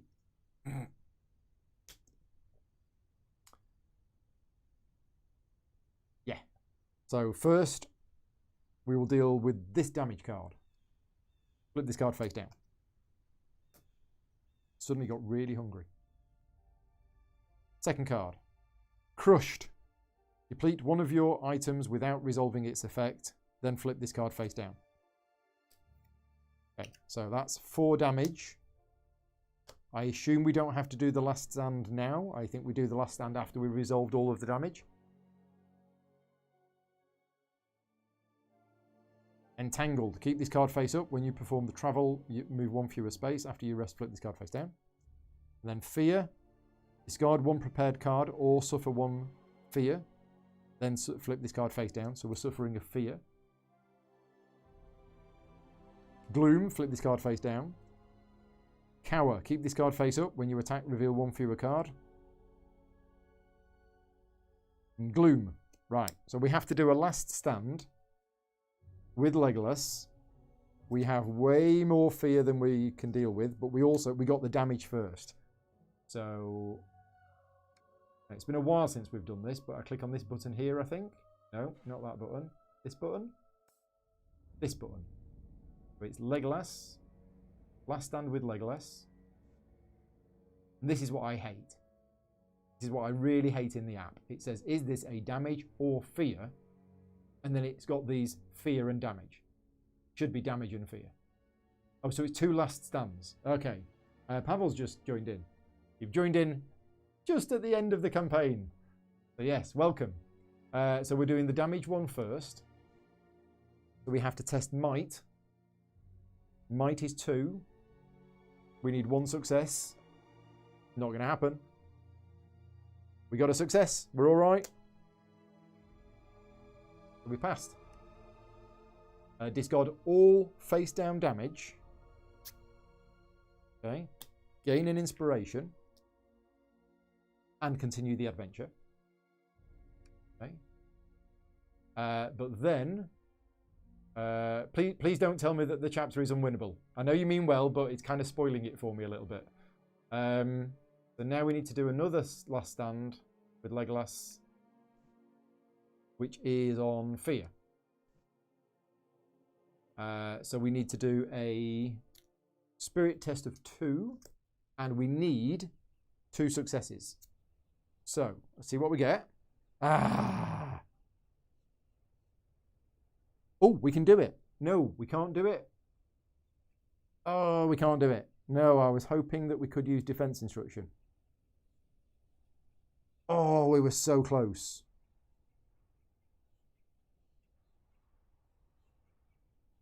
Just check. There's nothing that I've got that I can do, I don't think. No, I don't think there's anything I can do. I was really close there. He says, there's plenty of successes in the deck. They're just, they're just not. There's one. 6 cards down. Okay, so Legolas has failed. I think we only had this once before. You have fallen. Remove your figure from the map. At the start of the next shadow phase, you will fail this adventure. Okay, so you can't just continue with your own, with the one character that's left. Right, so it's all down to you, Gimli. Because Atarin is very badly wounded, and Gimli's got one action to do it in. Yeah, so Gimli uses his first action to move to here, and then his second action to attack. So now we should have done. If Gimli was in the same space, I could have guarded all of that, and then it would have been fine. Or if I'd have used Durin's Song on Gimli's turn beforehand and got rid of the 4 face down fear, we could have survived that. So there's definite things that I could have done there and possibly should have done. Okay, right. Let's see what we get. 1, 2, 3, 4. No, that's not good. That is not good at all. Yeah. So that would be 2 successes, which would be it would be 2 hits, lethal, pierce, smite, and stun. Okay, let's go to here and see what that means. So we're going to hit it with 2 hits. Is it 2 hits? Yeah, 2 hits. Lethal, pierce, smite, and stun. So that is Atarin dead.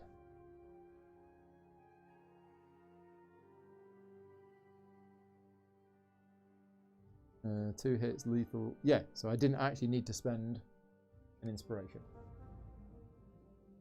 Blue flame extends from the pile of burning skulls, engulfing Atarin. He staggers but does not fall. What? Flailing about to free himself from the flame. As a final act, dark words peal from the fire, distorted by the roar of falling flame. A moment later, all that remains is a skeleton. Threat decreases by 6. Okay. Which remains on its feet. Eternal the flame, eternal lord, the skeleton hisses. It pulls a sword from the ground and begins to plod towards you. Every remaining spirit streams towards him and pours into the blue light within. Eternal flame, eternal lord, he repeats, gaining power and momentum with each step. Place 1 white as indicated. This is Atarin's spirit. Okay, so we managed to defeat Atarin, but unfortunately, yeah, we have failed because one of the characters fell, and it isn't just like other cooperative games where you carry on playing with one hero. It's no. If one character falls, then at the start of the next shadow phase, that is it, which is actually now. Are we ready? We're going to click this button, end the action phase. As the storm finally breaks asunder, you hear Atarin's voice flashing in the darkness. With each word, a bolt of purple lightning strikes Anuminas, and everywhere you look, the dead begin to rise. Bones and spirits begin to mingle, bringing undead warriors to Atarin's side. Soon, the overwhelming forces are too much for the Rangers, and they abandon the field. You attempt to flee with them, but Atarin is quick to capture the heroes who almost led to his defeat. You feel cold. ethereal blades pass through you, and then nothing more. The heroes have failed, the campaign ends here. Now, is anybody disappointed about the fact that I've been playing this for 2 months, over 2 months, 30 hours? I got to the last adventure, and I got this far, and then I died and the campaign ends. Anybody disappointed with that? Yes or no? Answers in the chat, and then I'll tell you what I think. But I will let the chat just tell me your feeling. Jonathan says, yeah, cool ending, even if it's a loss. Ian's delighted. Is that because you've lost, Ian?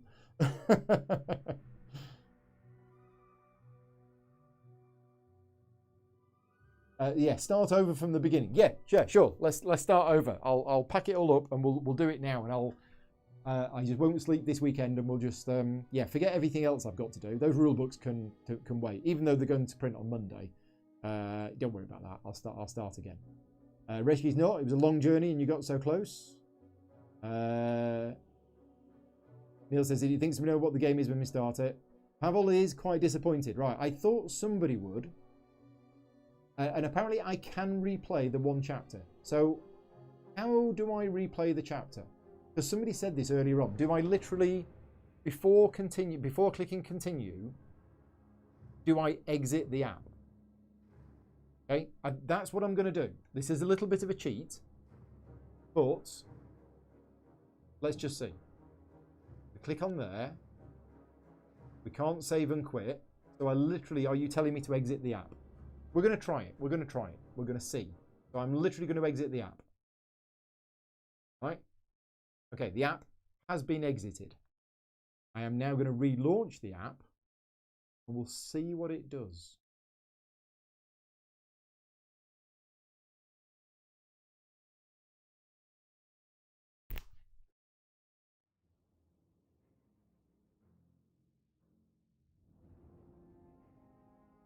Okay, we're going to load game. Here we go. We're going to see what happens.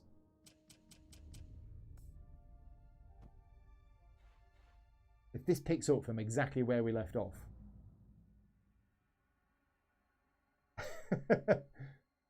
It's picked up from exactly where we left off. So, yeah. Now, was there a reset? There's abandon hope. I don't know what abandon hope does. Oh, I needed to click reset. Okay, so let's go in. Go back in.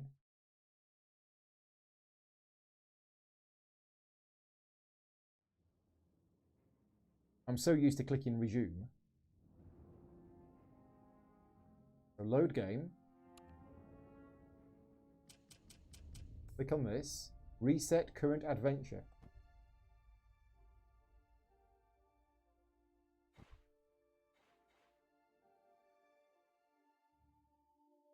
Right, there we go. So, I'll be honest with you. I thought that I was going to be disappointed. I really thought I was going to be disappointed. I would have been disappointed if I would have failed this on, was it chapter 11? I think chapter 11 is yeah, chapter 11, which is generally regarded as the worst scenario in all 4 campaigns. If I'd have lost on that scenario, I would have been disappointed because there were 3 scenarios to go. Then scenario 13 was, if you don't do this, the campaign is over. I would have been disappointed if I'd have lost at that point. Losing at almost the end, I didn't mind that whatsoever because it was a great story. And it was, this last scenario was really interesting. And I've loved it. I'm not going to say I've loved every minute of it because chapter 11, I think I almost fell asleep at one point in the stream. Chapter 12 also was boring for about half of it. And in fact, chapter 11 was interesting because the first half of it was boring. And then after that, it was actually really good. But the first hour and a quarter was just really boring. And chapter 12, I got the impression as well that I was plodding around and I was a bit bored. Again, I was playing on adventure mode. Last chapter was good. It was just a big fight, but interesting with different things going on with the white and knocking Gull-Gultar down. This scenario was excellent. the fact that you were rescuing Rangers all the way through and destroying these other things that was presumably affecting the fight at the end. Yeah, and this final battle, who knows where it was going to go? I don't know. The good news is I've thoroughly enjoyed it. I hope you have too. Like I said at the start, this video and this entire series of videos has only been made possible through the support of my Patreon campaign. So a big thank you to all of my Patreon supporters for this. And as a bonus treat for you as Patreon supporters, I am going to play this scenario again. And I'll do it as a Patreon-only bonus stream. So yeah, I'm gonna complete this series of videos for the public, but I am gonna replay Chapter 14 at some point. Now, I can't do it next week, and I might not be able to do it the week afterwards, but I'm going to save the game, I'm going to put it away, and then at some point, one evening or maybe at a weekend, I'm going to play through Chapter 14 again. So, yeah. Yeah, the barrier is much harder to deal with without rescuing Rangers or shattering altars. So, when we got to the point, where was it?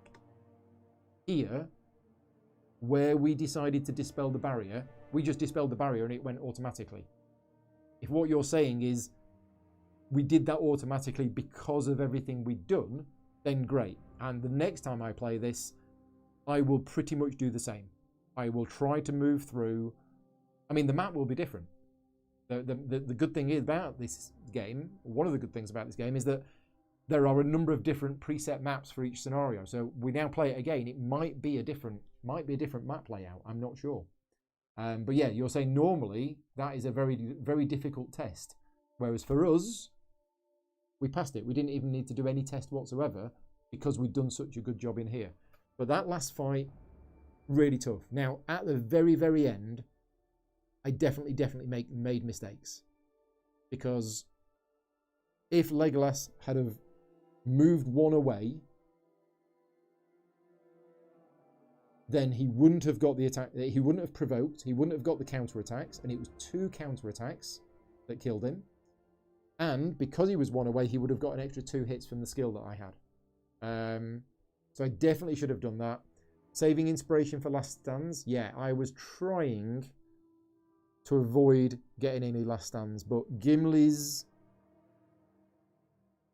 cards were great. But I didn't use Durin's Song when I should have done. I should have, on the penultimate turn, I should have used Durin's Song to discard, because he had so much fear. In fact, I probably wouldn't have discarded all of it. So I probably would have had to do a fear test. Also, I was a little bit unlucky at the end. So yeah, it was really interesting. I have enjoyed this immensely. This has been brilliant. Now, I did promise you for sticking with me, and it's only 11:15. I'm going to head into the attic and I'm going to get the old War of the Ring. So please talk amongst yourselves for 2 minutes. I won't be long. And then I will be back with a very old Lord of the Rings game. So yeah, talk amongst yourselves. Tell each other what you had for dinner or something. I'll be back soon.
So I found it. What have I missed in the conversation? Now, so I had the original version of this game. I bought it, you know, when I was a lot younger. But then I think I lost it, or I lent it to a friend or something like that. But you'll see here, £16. I then found this years later in like a charity shop or a second-hand stall, and I was like, I've got to buy this because this is a game. I mean, you can tell how old it is. Yeah, this is a game which I grew up playing. So, and I would love to play this again. It's probably awful. And yeah, as you can see, the rulebook has kind of fallen apart. I don't even know if all of the pieces are here at all, but it is a very old school game. I mean, yeah, I think it was 1977 is when this game came out. Is there even a year on it?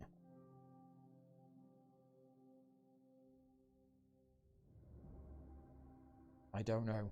I don't know if there's a year on it at all. But yeah, I don't know if I don't know if all of the cards are here or all the components. But yeah, I mean, there you go. It's got a combat results table, as you know, all games had in the 70s. Do we get a live playthrough? Well, I'll tell you what, if this game is on Tabletop Simulator, which I'm sure it probably is, I'd love to play this again. You know, I'm going through a phase at the moment, which has happened in the last couple of years. I lost my mother a couple of years ago. I turned 50, and I've started going back to things from like 30, 35 years ago and reminiscing some of the older things that I did when I was a lot younger. So I've been doing a fighting fantasy book and things like that. So yeah, I definitely have an interest to play this. It's probably not a very good game, to be honest. The rules are probably very cumbersome. The game probably takes forever to play.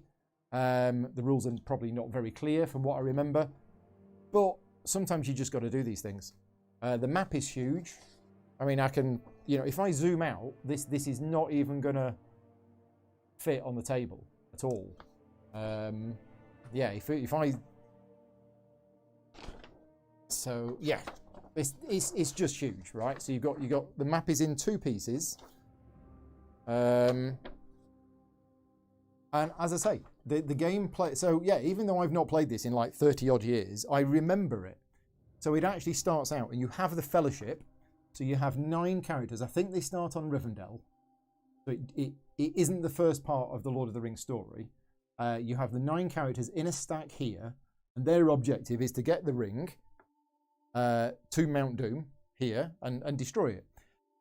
And there's 2 games going on here. So you've got the one game where the Sauron player is sending search parties out to get the ring, which includes, just move that light a bit, which includes Nazgul, flying Nazgul, and you can send orcs and things like that.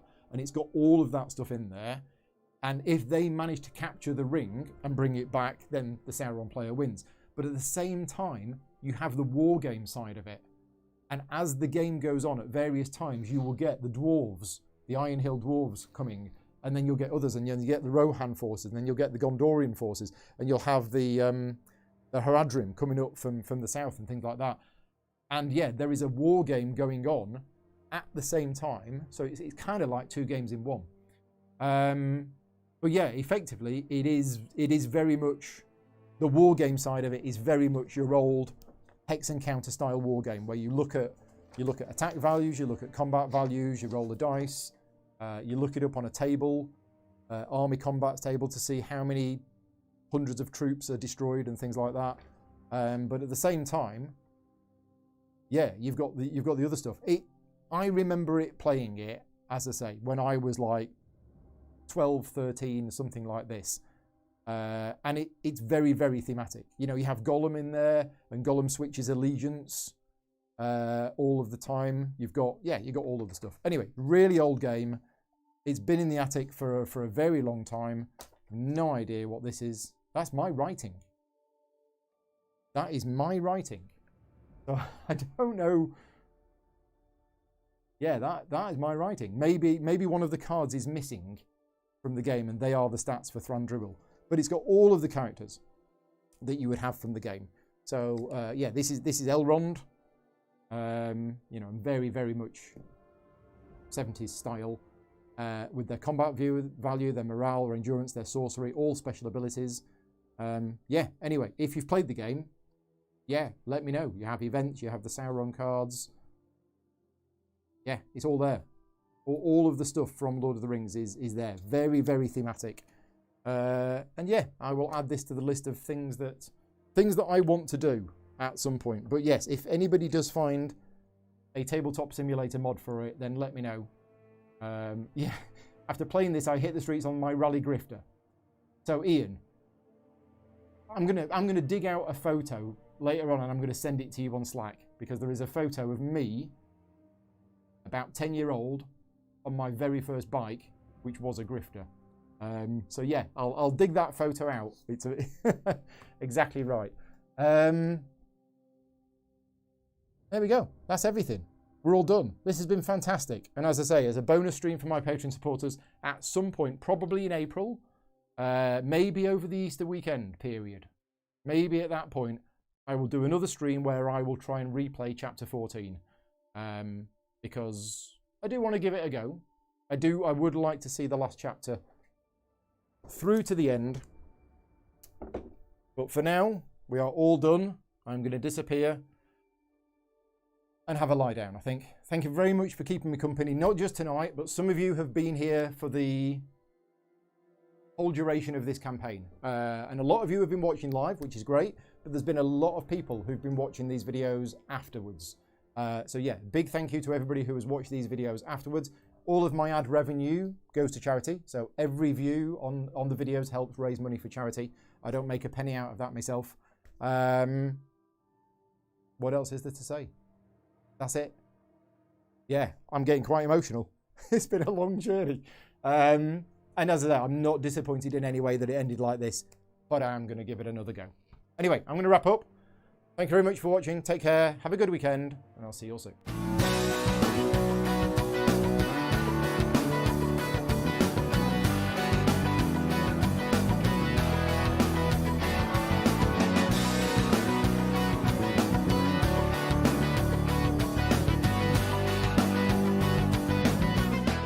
Gaming Rules is proudly sponsored by Game Toppers, upgrading your gaming experience. Visit GameToppersLLC.com.